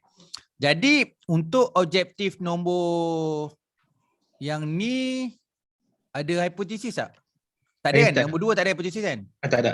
Tengok balik objektif nombor 2 tu. Nak ingat balik. Sebab design enabler. Okey, design enabler tak boleh hipotesis. Okey, right. So kita dah sampai part implementation kan? Pelaksanaan. Pelaksanaan tadi saya nampak hipotesis tu. Cuba tengok jap. Kejap. Research objektif nombor 3. Okey, kita guna kat sini evaluate effectiveness kan? Menilai keberkesanan dia. Jadi kat sini modul ada 2 grup ke selepas? Yang ini kita buat untuk effectiveness ni, kita akan buat kuasai eksperimen ni. Okey, kuasai. Alright. Saya tak tahu yang tu juga sebab boleh macam-macam kan? Ya. Ni sekali je lah kan? Ya, sekali. 2 kali lah ada post test tu. Ya. Orang yang sama? Orang yang beza. Orang yang berbeza. Pecah grup lah. Okay. Alright. Evaluate the effectiveness of writing module. Is that okay? Yang ni saya nak komen tadi. Saya nampak. Kalau kita tengok research question ni, research question you bias dekat hypothesis. Betul tak? Maksudnya hypothesis you tu, research question you berat dekat hypothesis. Tapi kalau kita tengok research question dia tak berat dengan objektif. Kalau objektif, evaluate the effectiveness kan. Untuk objektif nombor 2 dan nombor 1, you betul-betul similarkan dengan objektif. Kan, sebab tu you gunakan what, gunakan how. Kan? Kat sini, is there a significant difference? Ni dah orang kata, kalau saya panggil lah kan, yang hipotesis 1, 2, 3 ni kita panggil specific hypothesis. Okay. Research question yang you tulis sekarang ni, dia panggil general hypothesis. General. Dia panggil general hypothesis yang boleh je buat. Sebelum you detailkan H1, H2 ni, you letak dulu macam general hypothesis. Macam objektif, kan kita ada general objektif, specific objektif, objektif umum, objektif khusus. Yang ni pun boleh. Is there ni boleh jadi macam you punya general hypothesis. Okay, dalam is there significant difference in mean score bla bla bla ni menghasilkan beberapa specific hypothesis. Ada berapa? 3 ya? Berapa semua? 4. 5. 4. Ada masih 4. Macam itulah. Jadi kalau itu buat lagi cantik lah, sebab kita boleh buat research question yang betul-betul mirip dengan objektif lah. Jadi jawapan kita apa ni? How to evaluate lah kan? How to evaluate. How to evaluate the effectiveness. Okay. Besar. Sekejap, saya nak tengok how boleh buat.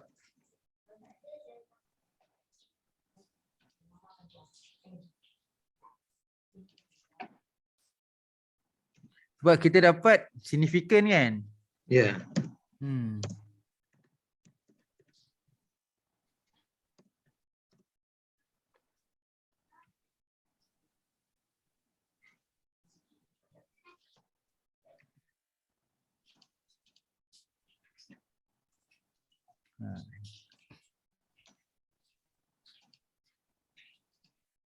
So kita gunakan kuantitatif lah how to evaluate tu.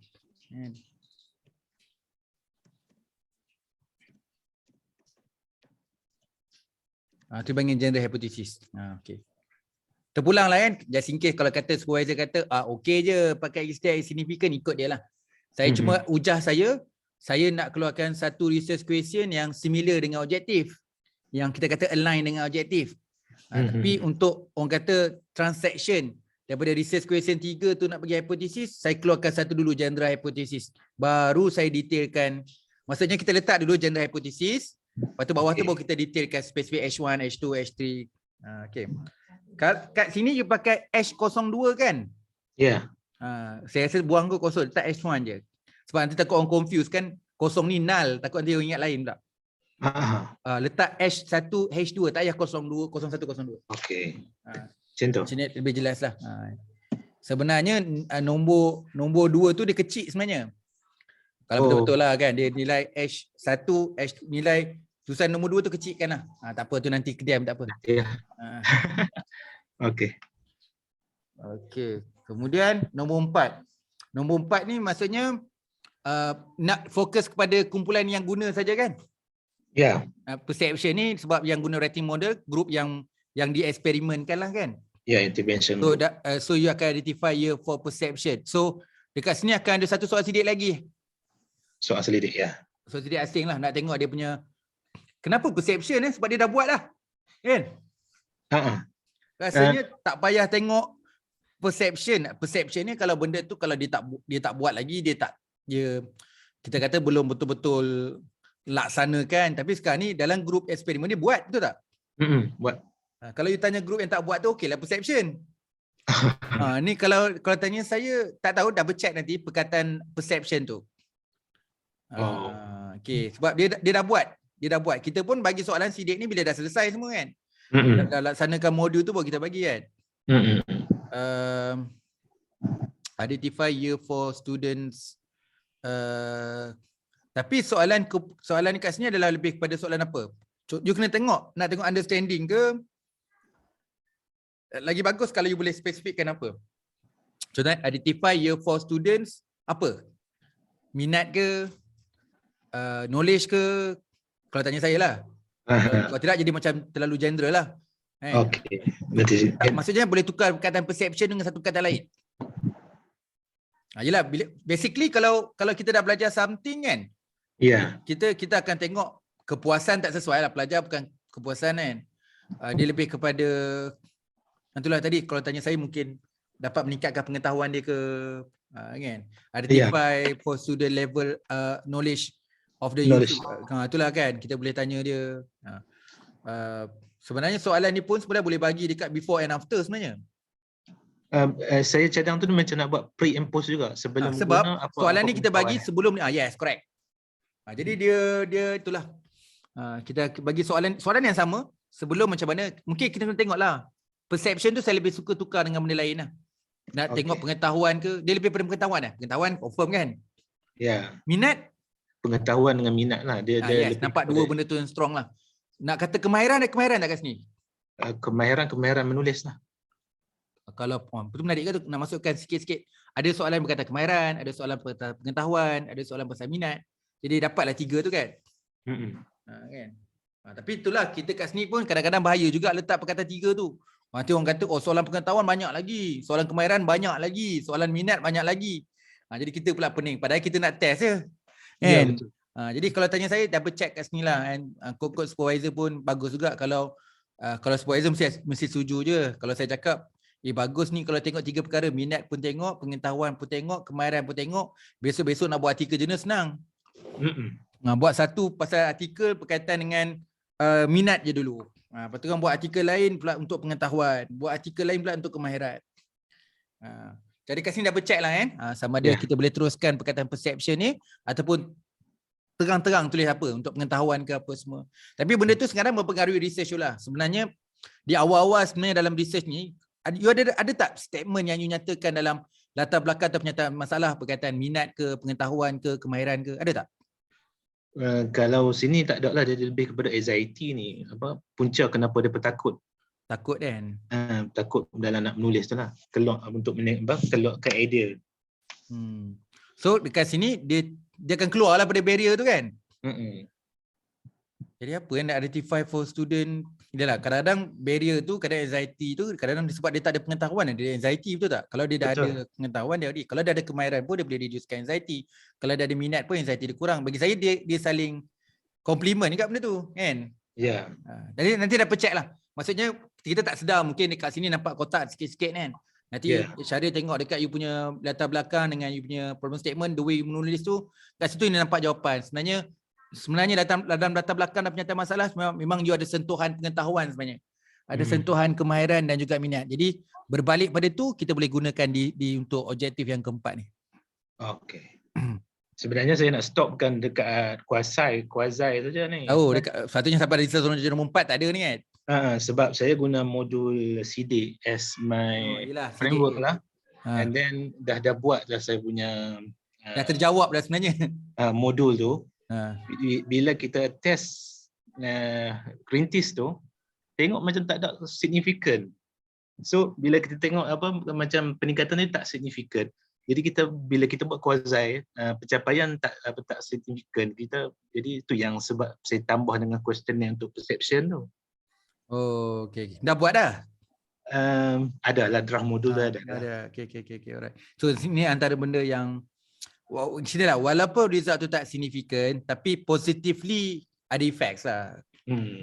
Jadi macam dia sebenarnya, sebab kalau tanya saya, dalam ada case bukan student saya lah, student macam ni lah, cohort supervisor dia nak juga signifikan. Ya. Jadi kita kacau sikit dekat dia sebenarnya signifikan ni buat-buat je. So kita boleh restructured balik hipotesis tu dengan ada kawalan control variable ke, tukar univariate jadi multivariate, boleh je buat tu. Dengan menambah control by jantina lah apalah. Dalam statistik kan kita boleh buat kan. Ya. Menambah control variable. Memanglah sebenarnya tak signifikan, tapi kalau kita control variable signifikan. Dari situlah sebenarnya nak bagi signifikan boleh aja. Kan. Tapi tak tahulah, pada pandangan saya mungkin kita boleh jawab semua. Kalau ikut secara basic dia tak okey, tak signifikan. Tapi kalau kita pisahkan by jantina dapat signifikan, contohlah. Pisahkan dari segi biasanya apa? Biasanya ini melibatkan pelajar Ya, pelajar. Pelajar ada lelaki perempuan ada? Ada. Umur sama kan? Umur sama. Tempat, satu tempat lah. Ya. Latar belakang sama kan? Bidang yang sama kan? Apa nak tengok beza lagi Biasa kalau tengok jantina, kalau komputer tiki mungkin asas kot, asas komputer. Dia sebenarnya computational thinking ni macam mana kaedah tu, macam problem solving lah. Mula kita pecahkan masalah tu daripada satu soalan dia pecahkan. Kalau bidang saya lah kalau diberi pilihan, kalau buat eksperimen memang saya banyak sentuh pasal sains. Saya tanya darah dia, darah jenis apa, BMI dia tinggi rendah, jantina. So sebenarnya kalau tanya saya memang itu mempengaruhi sebenarnya. Left and right, orang tangan kanan, tangan kiri, rambut panjang, rambut lurus, rambut kerinting. Jadi dia memang kalau ikutkan lain, tak payah pergi jauh. Kalau saya sendiri pun tengok anak saya yang rambut kerinting, perangai dia macam ni, rambut panjang macam ni, tangan yang rumah saya ada lengkap, ada kidal, ada kanan, ada hidup kiri kanan. Jadi lain, memang lain. Tu jadi saya lebih yakin pada jawapan tu daripada orang kata apa lahir dekat Capricorn lah apa benda. Yang tu memang saya tak ikut sangat lah. Tapi kalau orang kata, weh lain lah. Betul, anak aku ni rambut kerinting, tangan kidal, darah O. Ush, kena buat study tu. Orang lain rambut kerinting, tangan kidal tapi darah lain. Dia lain sikit. Itu yang kalau saya punya demografi, kalau diberi pilihan saya lebih ke sana. Saya lebih ke sana. Melihat kadang-kadang confidential sikit lah, nak tahu jenis darah. Tapi sebenarnya kalau saya tengok kajian-kajian dekat US memang ke situ semua. Memang dia tengok ke arah tu lah. Kita lebih suka tengok duduk bandar, luar bandar kan. Betul. Lelaki, perempuan. Dia lebih macam tu. Dia orang dah ke arah sana dah. Kalau kat Indonesia saya pernah jumpa. Kat Indonesia kan pening sikit kan. Masih kahwin satu agama tapi bila dah ada anak, mak agama lain, ayah agama lain. Jadi lagi kompleks lah kalau kat Indonesia. Tapi ke situ juga dia orang kaji juga. Yang mana keluarga satu agama, ada satu keluarga dua agama, dia dah jadi macam tu lah. Cuma kita kat Malaysia tak adalah sampai ke situ kan. Ya, betul. Tu contohlah. Kalau saja kongsi dengan Syahril, kalau just in case kalau nak dapat juga signifikan, ada jalan sebenarnya. Akan signifikan. Cuma kat situ dia dipengaruhi oleh kita punya literature lah. Adakah berkaitan ni ada dipengaruhi oleh faktor-faktor luar. Saya cakap tadi lah macam umur ke, jantina ke, latar belakang keluarga ke, latar belakang ekonomi keluarga ke, kan? Ataupun kesihatan dia ke.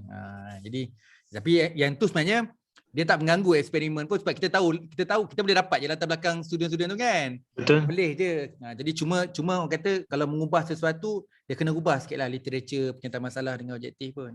Banyak je student saya sebenarnya buat eksperimen dulu. Lepas tu baru dia tak dapat, barulah cari semua sumber lain. Jadi baru dia tambah. Hari tu tak ada pun jantina, tapi dia bila dia dah test jantina kena ada literature pasal jantina. Dia kena kait lah. Okay Syahril, kalau ikutkan tak ada apa, nampak macam okey. Saya tengok citation pun, banyak citation baru. Cuma ini dalam bentuk table lah. Cabaran Syahril lepas ni adalah nak menulis lah. Nak menulis dalam antara perenggan ke perenggan tu dapat synchronize lah. Itulah elemen saya baru buat sebenarnya lepas attend kelas doktor TX malam. Saya baru buat ni table ni. Cuma masalah saya memang writing lah. Sebab SV saya kata you punya tulisan ni macam budak darjah 6 lah. Ayat supervisor standard lah. Dia saya nampak lah. You tulis dalam English. You punya style, you tak nak menulis, takut orang kata menulis tu ayat redundant, ayat yang sama. You cuba nak menulis tu dengan gaya kepelbagaian gaya. Tapi sebenarnya disebabkan kepelbagaian gaya tu menyebabkan ayat itu menjadi sukar untuk faham. Kadang-kadang kita kena gunakan ayat mudah lah. Tempat yang tertentu kita mudahkan. Lagi-lagi bab 1. Bab 1 kena pakai ayat mudah. Dekat literature review tak apa. Sebab pertembungan banyak kajian tu tak apa. Okay. Alright. Kita bagi ruang pada pembentang yang terakhir. Okay, terima kasih Doktor. Terima kasih Syahril. Okay. Kita dah drag time dah sebenarnya. Okay, tak apa. Kita selesaikan juga yang terakhir. So yang terakhir boleh bentang. Saliza kan? Okay. Okay Saliza, dengan izin silakan terus. Terima kasih Doktor. Dr. yang ni saya baru tukar bidang sebab ada sebab tertentu. Okay. Saya tak Bidang tunjuk lagi. maksudnya? Dulu saya buat tax, zakat. Okay. Lepas tu saya tukar bidang, saya buat tax, fraud, risk. Tapi masih dalam program yang sama kan? Ada program yang sama, cuma tukar bidang dari segi Daripada zakat tukar pada tax. Itu je kan? Lain lebih kurang sama kan? saya pun tak tunjuk lagi supervisor saya. Okay, alright. Saya dengar dulu. Okay. Okay, tajuk saya Tax Fraud Risk Mitigating Procedures Among Firms in Malaysia. Okay, yang pertama research background. Okay, the main source of revenue for the government is revenue from tax collection. Based on the annual report reported by IRBM in 2018, the amount of tax collected amounted to 137 billion, an increase of 13.72 billion or 11.13% increased above the amount collected compared in 2017. However, only 1.87% of the 11.13% rise was attributable to the tax collections from Malaysian firm. This is according to Lembaga Hasil Dalam Negeri 2018. Many reasons for the small percentage increase in the tax revenue from the Malaysian firm. It is possibly due to the tax fraud that resulted in the tax revenue loss by the government. Okay, problem statement there. Tax fraud is the leading cause to revenue loss by the government. Among the attributes of tax fraud in Malaysia is that the Malaysian tax law and regulations are too difficult to understand, and the existing corporate tax rate is too high and onerous. This is according to Hamid, Ibrahim, Arifin, Taharin, and Jelani 2019. Family-owned business and company size attribute to tax fraud among firms in Malaysia. This is according to Ngah 2022. The prevalence of the tax fraud attributes is to be gathered to alarm firms, government, and interested stakeholders on the risk of tax fraud. Okay, saya punya research objective yang pertama is actually to determine the attributes of to tax fraud among firms in Malaysia. Research question yang pertama, what are the attributes to the tax fraud among firms in Malaysia? Okay. Untuk yang kedua,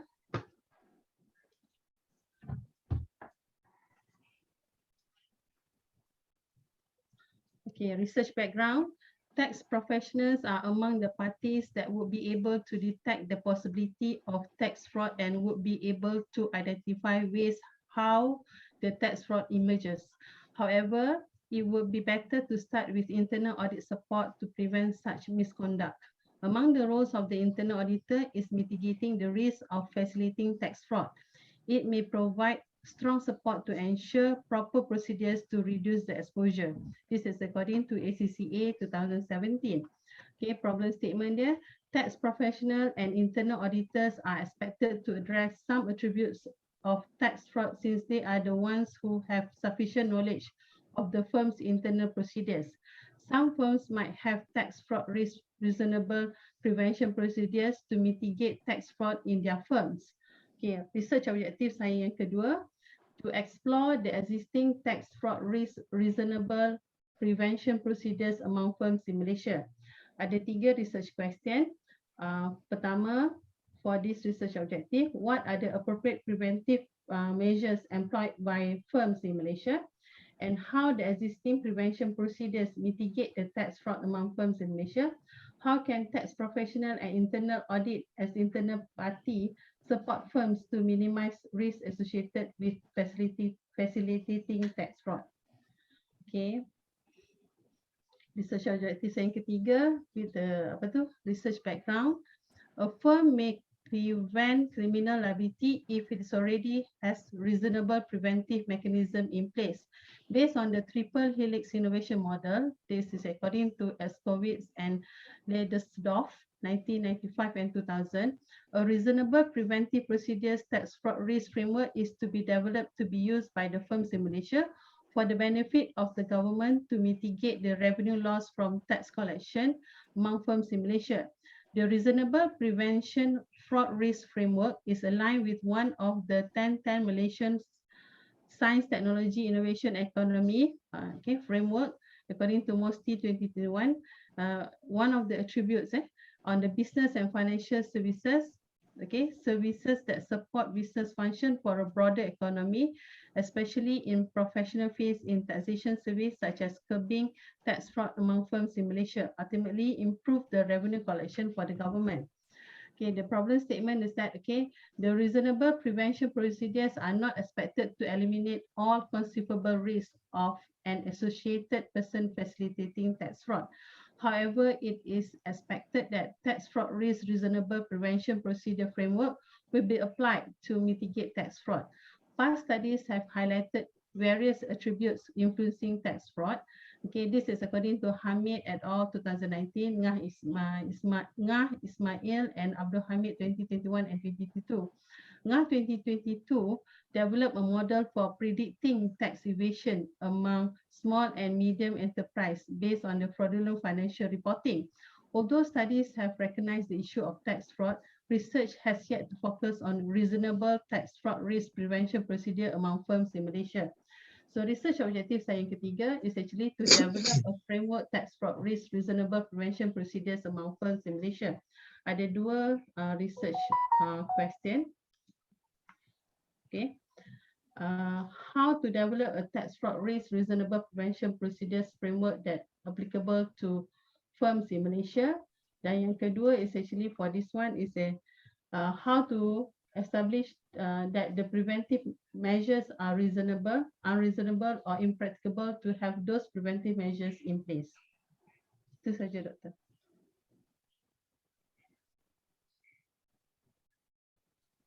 Okey. Saya nak tanya jugalah. Yang beralih daripada zakat dengan teks, reason yang kuat kenapa? Sebab saya ada submit grant kan. Okay. Lepas tu saya bagi saya punya proposal pasal zakat. Dia kata WFCI saya terlalu rendah 0.14. Okay. So dia kata dia area yang ni saja yang dia boleh terima. So dia bagilah. Oh, okay. So saya masa tu saya dah discuss dengan saya punya SB. Dia kata kalau you willing, dia no problem lah dia kata kan. Tapi saya ambil cuti lah ni Doktor. Dah cabaran yang besar lah bagi saya. Itulah sebab nampak mudah tapi tak mudah sebenarnya. Betul. Nak kena tukar, yalah, cara yang sama okey, tapi nak kena tukar literature tu. Kan? Saya kena baru baca lah Doktor. Mana boleh baca je lah tu. Cuma topik ni yalah tax fraud kan.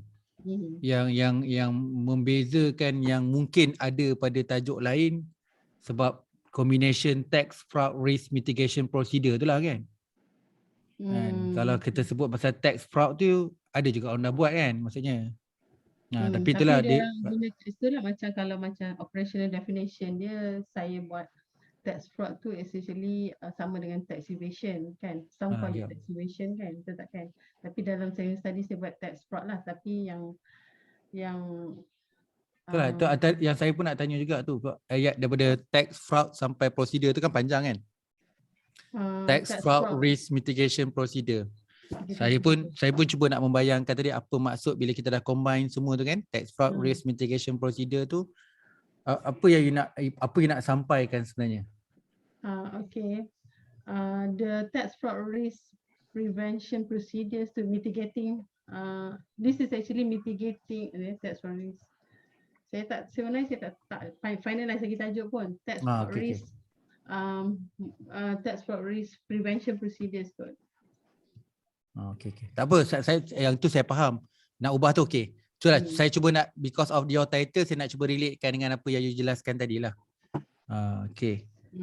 Okay, alright. Saya ingat ada satu term yang saya tak tahu. Okay. Alright, jadi research objective kita guna kat sini determine lah. So you nak dapatkan attributes. Betul kan? Nak dapatkan attribute kat sini. And attribute untuk the tax fraud. Kat sini memang jelas untuk tax fraud je lah. Okay. Among firm tak kontrol Firm saya kontrol kepada sebab dah ada banyak pasal SME. So saya ambil ada satu recommendation saya baca thesis. Okay, dia suruh fokus on apa tu apa tu public listed company lah, company. public listed. So SME ada dah attributes tapi cumanya tak ada yang buat. So yang this one nak ada determine ni you gunakan method? Saya gunakan untuk yang ni, saya akan gunakan LR dulu. Okay. Uh, Satu cuma LR saja. Satu LR saja. Setelah satu LR dan saya akan buat thematic review. Oh, buat thematic review. Thematic review macam adakah you akan gunakan SLR ke? Tak. Saya ada juga dengar, saya tak pernah pergi attend kursus SLR. Tahu. Sebab kalau you pakai SLR, you dapat juga thematic. Cuma kita tak panggil lah thematic. Kita panggil dia adalah qualitative synthesis.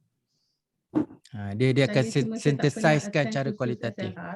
Dia kelebihan dia, SLR tu kita mendapatkan, sebab nak dapatkan attribute kan? Nak dapatkan attribute secara habis-habisan lah dalam konteks artikel. Kan? Saya rasa itu juga kelebihan juga, sebab bagi saya kalau kita pakai general literature je, tak kuat lah. Sebab macam saya pun buat research, saya akan determine attribute tapi tak jadikan objektif.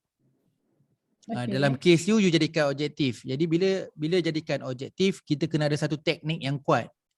So teknik dekat sini adalah menggunakan dokumen. Jadi dokumen untuk dapatkan attribute, bila you cakap tadi berdasarkan literature review, saya membayangkan SLR itulah teknik yang sesuai. Kan? Ada satu teknik lah. Macam ramai researcher yang mana bila dia nak dapatkan attribute ni, dia tak jadikan objektif.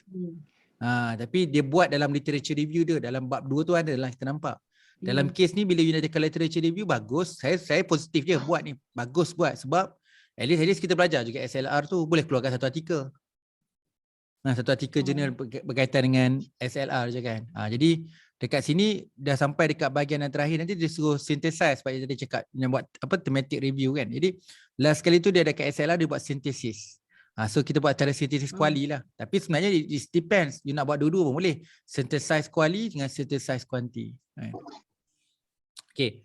Alright. Bila dah dapat attribute. Quali apa maksud Doktor? Cara kalau quantify, cara orang quantitatif dia akan beritahu ada 100 artikel, daripada 100 artikel terdapat 52. Dia macam dia punya conclusion tu lebih pada deskriptifnya result lah. Tapi cara orang kualitatif macam buat dokumen analisis punya cara lah. Cara explanation kita, cara kita synthesize kita macam kita interpret daripada satu dokumen, macam kita buat dokumen analisis macam itulah.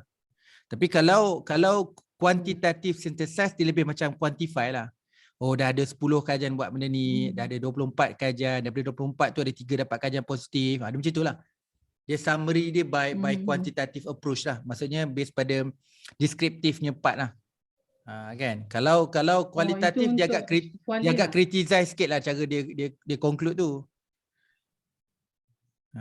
Maksud Doktor lagi apa tu, kalau macam kualitatif punya analisis dia akan lebih mendalam. Tak, SLR boleh both. Dia boleh buat synthesize quali dengan synthesize quanti. Tapi kalau you risau adakah ini menggunakan quali atau quanti, kalau supervisor nak kita synthesize kualitatif je. Cuma bezanya macam you cakap tadi, bila you buat thematic review berdasarkan dokumen, dan ini pun benda yang sama juga. Kita akan buat sama juga dokumen, dan you pun tak ada spesifik dokumen kan lagi kan? Bukan dokumen yang khusus berdasarkan literature kan? Betul tak? Literature. Biar literature. Jadi kalau tanya saya, sesuai lah buat pakai SLR ni. Tapi kalau you kata you pakai satu dokumen je, saya tak prefer pakai SLR. Tapi disebabkan you kata you pakai literature. Articles. Tapi baguslah sebenarnya dengan menggunakan SLR ni, you akan menemukan attribute yang sebetulnya sebenarnya. Okay. Alright. Cuma topik ni bila sebut tax fraud ni besar lah. Kan? Kita bukan cari artikel kat Malaysia je kan, betul tak?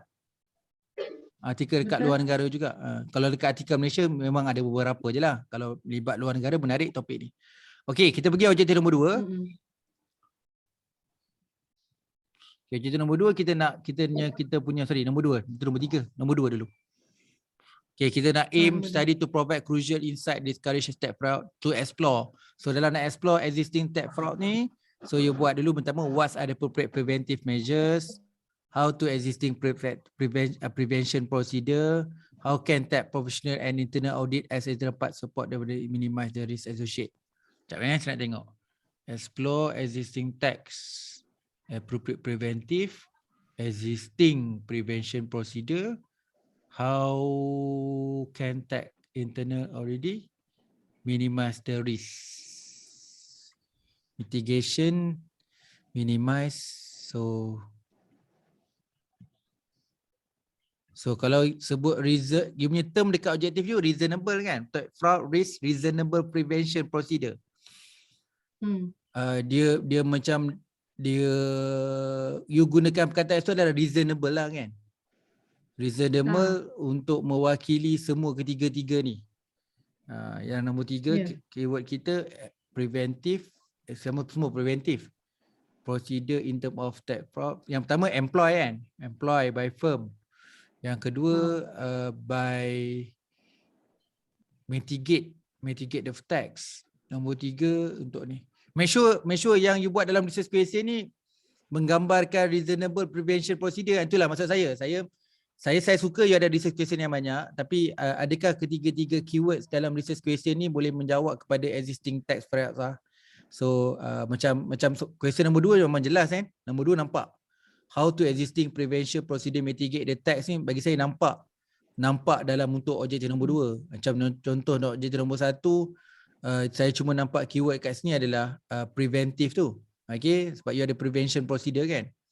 Untuk objektif nombor 3 ni yang tu yang saya tak berapa nak nampak kaitannya dengan research objektif.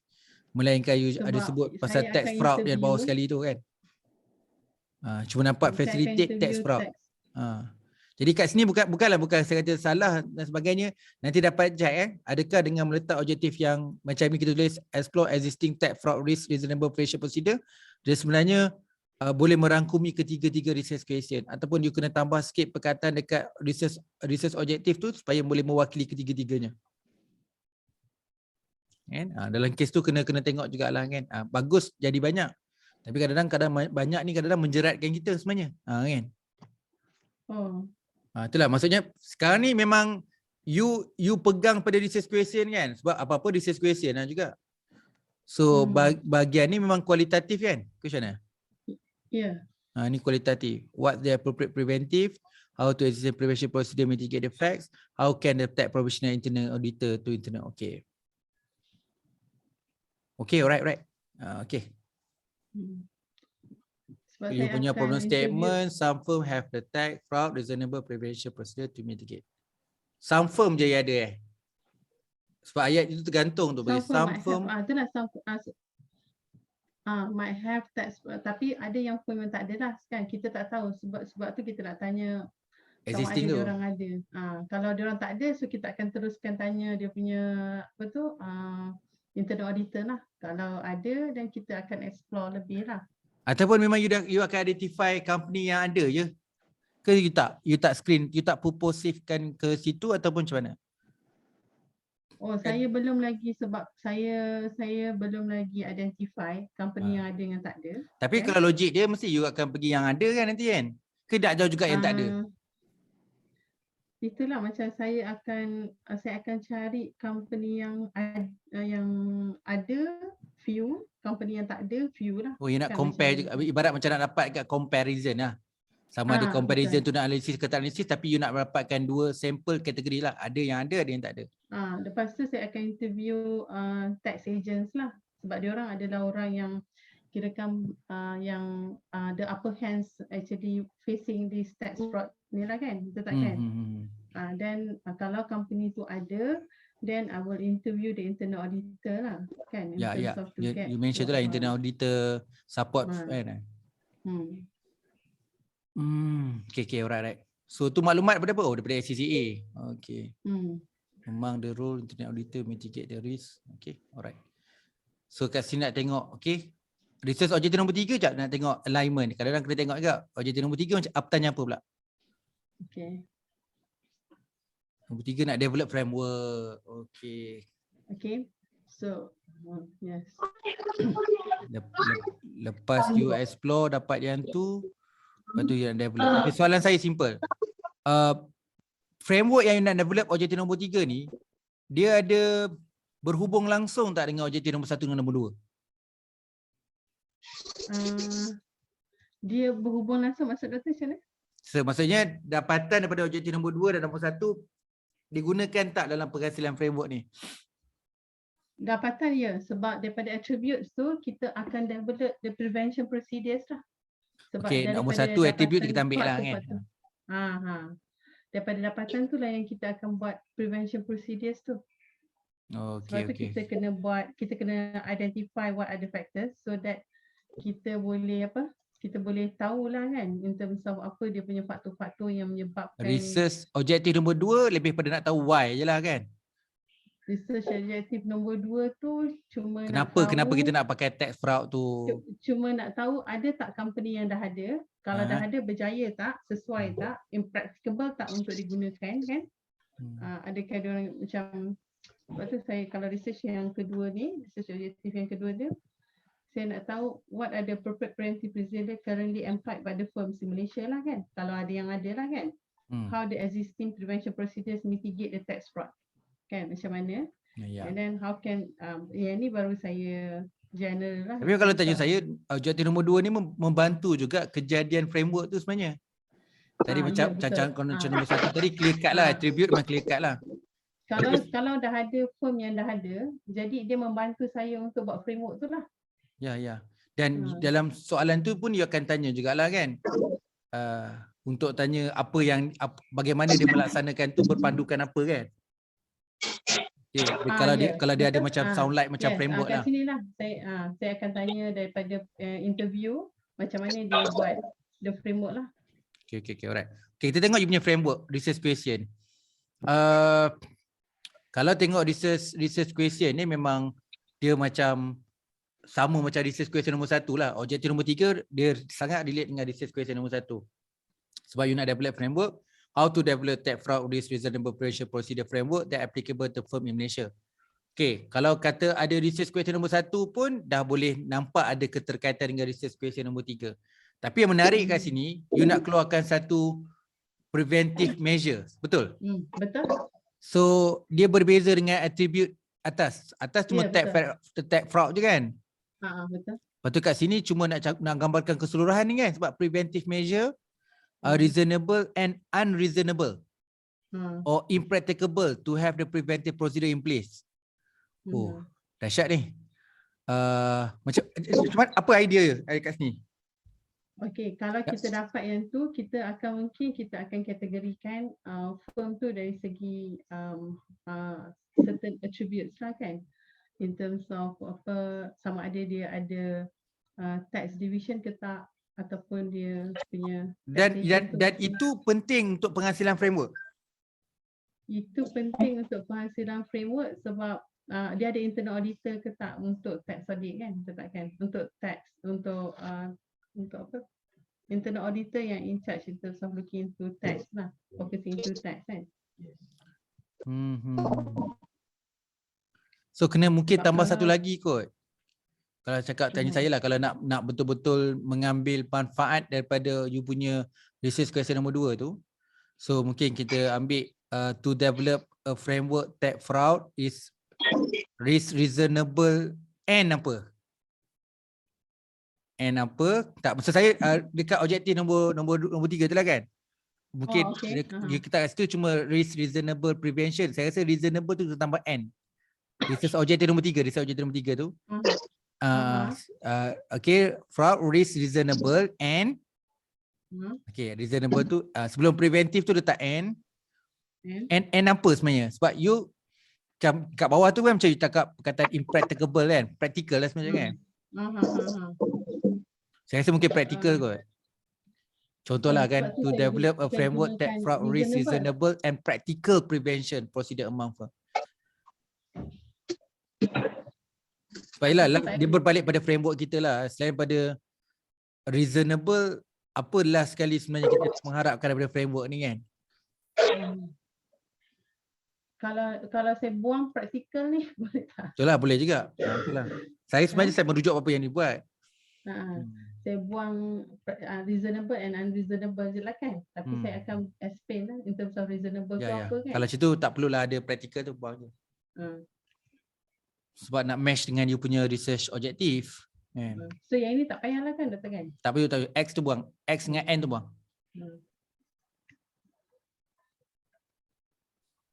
Sebab ni lah you punya last kali ni. Ni lah you punya research. You dapat hasilkan framework tax fraud risk reasonable prevention procedure. Itu yang saya minta maaf lah saya sebut lagi sekali kan. Sebab tu saya melihat juga you punya atas tu mitigation tu perlu ada ke tak. Sebab last kali you come out dengan framework pun tax fraud risk reasonable prevention je. Berbalik pada title tadi lah. Tapi title tak apa lah, masih awal lagi kan. Ada perkataan mitigation tu kan. Lagi ni. Mitigating tax fraud, the tax fraud risk prevention procedures to mitigate tax fraud among firms in Malaysia. So sebenarnya you pun tak libatkan perkataan risk sebenarnya dalam you punya objektif kan? Macam tak relate sangat dengan risk. Itulah macam saya tak tahu macam nak tibatkan dengan risk sebab risk tu is actually sama dengan prevention kan, betul tak kan? Risk management of tax fraud tu lah. Itulah kalau tanya saya, kalau kita nak kekalkan perkataan risk tu, saya rasa perlu kehadiran perkataan risk dalam objektif. Takkan kita kat tajuk ada risk kan, tapi dalam objektif kita tak ada risk, macam tak best lah macam itulah. Kan. Kena ada lah. So the existing tax fraud risk ni? Ada risk kan, objektif nombor 2. Tapi itulah kita punya main objektif tetap pada nombor framework kan. You tak perkataan explore ke framework? Objektif kajian tajuk explore je. Tajuk. Oh tak je tak sebut, tak nyatakan apa-apa, tak nyatakan framework, tak nyatakan apa kan. Prevention procedures ni. Procedures lah. Tapi saya tak cakap framework, saya tak cakap model, saya tak cakap apalah. Term. Okay. Alright, kalau macam tu okay lah. The tax fraud risk prevention. Dia lah, maksudnya sebenarnya tak sebut perkataan risk pun kita tahu kan. Sebab apa yang you buat ni pasal tax fraud, memang ada risk kat situ. Kan? Dia kat sini dari segi pelaksanaan ni tadilah. Kan? Menarik tau, saya cakap topik ni menarik lah. Tapi bila you dah move tu pada zakat, literature banyak kena suit, banyak lah saya rasa. Dekat literature tu lah nak cari artikel-artikel. Literature zakat saya. Apa dia? Beratus zakat saya punya literature. Tak apalah, jadi convert lain lah. Jadi artikel ke apa kan. Tapi itulah, sebab tu soalan pertama saya tanya tadi, kenapa beralih daripada zakat. Jadi itu dah justify, dah bagi, jadi kena teruskan perjuangan lah. Kan? Tapi tak apalah, saya nampak pun ialah cara menulis ni pun nampak matured. Citation pun ialah kalau kita bincang pasal ni lagi meriah citation ni sebenarnya kan. Banyaklah. Cuma itulah dalam sebut pasal tax ni you pun faham kan, country punya pun beza-beza praktis kan. US lain, UK lain. Mungkinlah pada pandangan saya lah US lain, UK lain kan, Malaysia, ASEAN, Asia kan. So menariklah untuk diperbincangkan. So kat sini memang public listed. Sebab tu saya tanya tadi kan. Sebab kalau company yang berbeza-beza international mungkin lain pula cerita dia kan. Betul. So yang ni memang tak fokus pada SMEs lah kan. Susah dapat SMEs pun. Okay. Saya akan fokus pada 100 top 100 firms. Top 100. Okay. Alright. Okay, saya rasa okay benda ni. Mungkin next round mungkin nak nampak kepada structure bab 2 kot. Mungkin boleh kita bincang nanti bab 2 nanti next round. So bila nak ceritakan semua objektif ni memang kita kena fikir kelak literature kan. Macam mana nak come out dengan very good outline literature lah. Sebenarnya literature review ni paling penting adalah outline dia sebenarnya. So perkara-perkara penting yang kita nak cerita dalam literature review ada bagi setiap outline tu. Boleh keluarkan detail lah. Bagi saya bukan outline setakat umumnya, kena keluarkan detail lah. Maksudnya kalau ada 2.2.221 macam itulah. Sedetail itulah kalau kita boleh memikirkan outline yang baik, so kita tahulah ke mana kita nak. Kalau kita nak halakan lah. Tapi mungkin kat sini mungkin you dah okey dah kot. Dah nampak dah method apa nak pakai, apa semua kan. InsyaAllah. Cuma doktor tak buat ke khusus untuk SLR?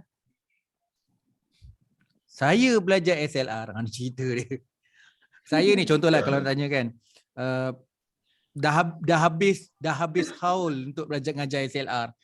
Contohnya kalau macam orang ajar minta ajar saya Sam Amos. Itulah kursus pertama saya mengajar kat Postgrad. Saya start mengajar pada tahun 2009. 2009, 2010, 2011, 2012 kot last saya ajar Sam Amos. Lepas tu dah ramai kan, saya tak ajar dah. Sama macam apa orang kata SLR. Bila dah ramai macam cendawan, tak apalah, tak payah. Saya buat last SLR 2000 berapa lah, 2015 gitu. Itu. Tapi cara dia lain sikit lah. Cara sekarang lebih structured. Sekarang lebih structured, lebih senang, lebih mudah dan sebagainya. Jadi kalau tanya saya sebenarnya, saya cakap terus terang lah kan. Sebenarnya kalau nak belajar SLR, kalau kosong, susah sebenarnya. Yang pertama, boleh mulakan cari paper SLR dulu. Contohlah kan, cari paper SLR pasal teks. So tengok kajian-kajian lepas yang buat SLR dan teks, kalau boleh cari yang ke arah synthesize kualitatif lah. So, kalau you dah jumpa, cuba baca, faham proses. Bila dah faham proses, pergi kelas, yang kelas 1 hari pun you boleh faham dah. Itu je sebab nak pergi kelas tu nak dapat teknik je. Macam mana nak pergi dekat website, macam mana nak masukkan keywords, macam mana nak masukkan beberapa keywords. Okay, kemudian dia ada proses dia. Step nombor 2 nak buat apa, step nombor 3 dah buat apa. Lepas tu yang agak bagi saya yang ni kena cari. Kalau nak belajar SLR, ini kena cari guru yang betul. Sebab nak ajar macam mana nak buat synthesize tu. Synthesis tu kalau ada orang yang bagus buat SLR ni dari segi hunting good paper, tapi bila cerita synthesis tu tak apa nak expert sangat. Saya kat Malaysia ni saya suka Herald. Cuma Herald ni dia technical people kan. Technical people tu dia tak meleweh-leweh sangat lah. Dia shortcut. Bukan shortcut, dia scientific punya orang. Jadi bila saya jumpa kawan-kawan yang kata Herald laju sangat lah. Saya kata Herald scientific. Jadi kena stop dia lah. Bagi saya letak dia nombor 1 lah. Kalau nak belajar SLR, dia lah nombor 1 bagi saya. Saya kawan saya tu kan. Tapi setiap orang, macam orang kata Fazli tu bagus. Fazli cuma ada macam tu lah. Hairul tu kalau orang kualitatif kena tahan dia sikit. Sebab dia scientificnya orang. Dia boleh cakap tapi bila trainer ni dia anggap kita diam je, okey itu maksudnya kan. You kena tahan dia sikit.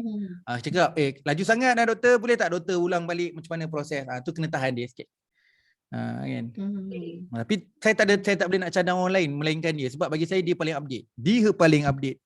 Kalau saya ajar SLR dengan dia cara ajar, boleh kata langit dengan bumi lah. Cara saya dia, kau punya update cara aku lama sangat, kuno sangat cara aku. Jadi cara dia paling update. Boleh kot check. Kalau kau nak kenal dia, type dekat YouTube ke? Type kat YouTube tu type nama Hairul. Hayrol. Hairul. Kokot dia ada cover pasal SLR ke dekat online? Tengok dekat situ. Okey, saya sebenarnya tak boleh ambil masa lama sebenarnya. Ikutkan 3.5 saya dah shoot dah sebenarnya. Okey, semoga semua kepada semua pembentang hari ini. Terima kasih Saliza. Okey, terima kasih kepada semua pembentang hari ini, sesi pagi dan sesi petang. Nanti saya akan kongsikan video untuk sesi pagi dan sesi petang. Nampak saya secara jujur saya nampak perkembangan berbanding dengan pembentang yang pertama. Bukanlah kata pembentang pertama present tak bagus. Maksudnya bila kita dah go through cohort minggu ke minggu, kita nampak ada penambahbaikan, ada nampak perkembangan dari segi punya penulisan. Okey. Jangan terlalu bergantung dengan saya sebenarnya. Jadi banyak waktu-waktu nak tunggu hari Sabtu depan dan banyak masa lagi. Terus komunikasi dengan supervisor, komunikasi dengan kawan-kawan terdekat dalam bidang yang sama. Kalau buat tesis ni, dia kena ada selalu positif. Kalau positif, dia ada motivasi. Kalau kita tak positif, susah nak dapat motivasi. Tapi bila saya tegur tadi contohnya kan, bila saya tegur tadi pun, saya sendiri pun kalau tegur pun saya berfikir-fikir juga nak tegur. Sebab kadang-kadang apa yang saya tegur agak bertentangan dengan pandangan supervisor kan. Kadang-kadang macam tadi kan, ada setengah supervisor minta tambah, ada setengah supervisor kata buat lagi simple je, tak payah buat susah-susah. Jadi kadang-kadang dia agak berbeza sikit dengan pandangan saya. Saya tolak tepi tau senang dan susah tu. Saya lebih kepada apakah objektif ataupun metod yang paling sesuai bagi menjawab setiap penyataan masalah. Saya selalu fikir macam tu. Saya selalu ketepikan berkaitan mudah dengan kompleks tu. Jadi saya risau kat situ, takut nanti macam saya over sangat. Jadi yang tu kena ada komunikasi dengan supervisor. Jadi di hujung ni, terima kasih semua. Jadi mohon maaf kalau ada ayat-ayat saya, mungkin cadangan-cadangan saya bila dah bincang dengan supervisor nanti mungkin kurang tepat, maafkan saya. Jadi saya doakan supaya kita dapat terus menulis, semoga dipermudahkan dan sebagainya. Macam-macam ujian. Dalam kohort kita pun dah macam-macam. Ada kena tukar tajuk, ada tukar bidang, Ada yang kena tukar tu, kena tambah ni. Itu memang standard lah. Standard dalam perjuangan. Bukanlah standard untuk semua, standard dalam perjuangan dalam untuk menghasilkan yang lebih baik. Semoga ujian untuk kita tu sebenarnya akan mendapatkan berkat dan juga hasil yang baik ke depan nanti, insya-Allah. Okey. Okey, kalau tak ada apa-apa kita berakhir di sini Nanti kita jumpa pada hari Sabtu depan untuk topik kita nak masuk literature review. Okey. Terima kasih semua. Okay, doktor.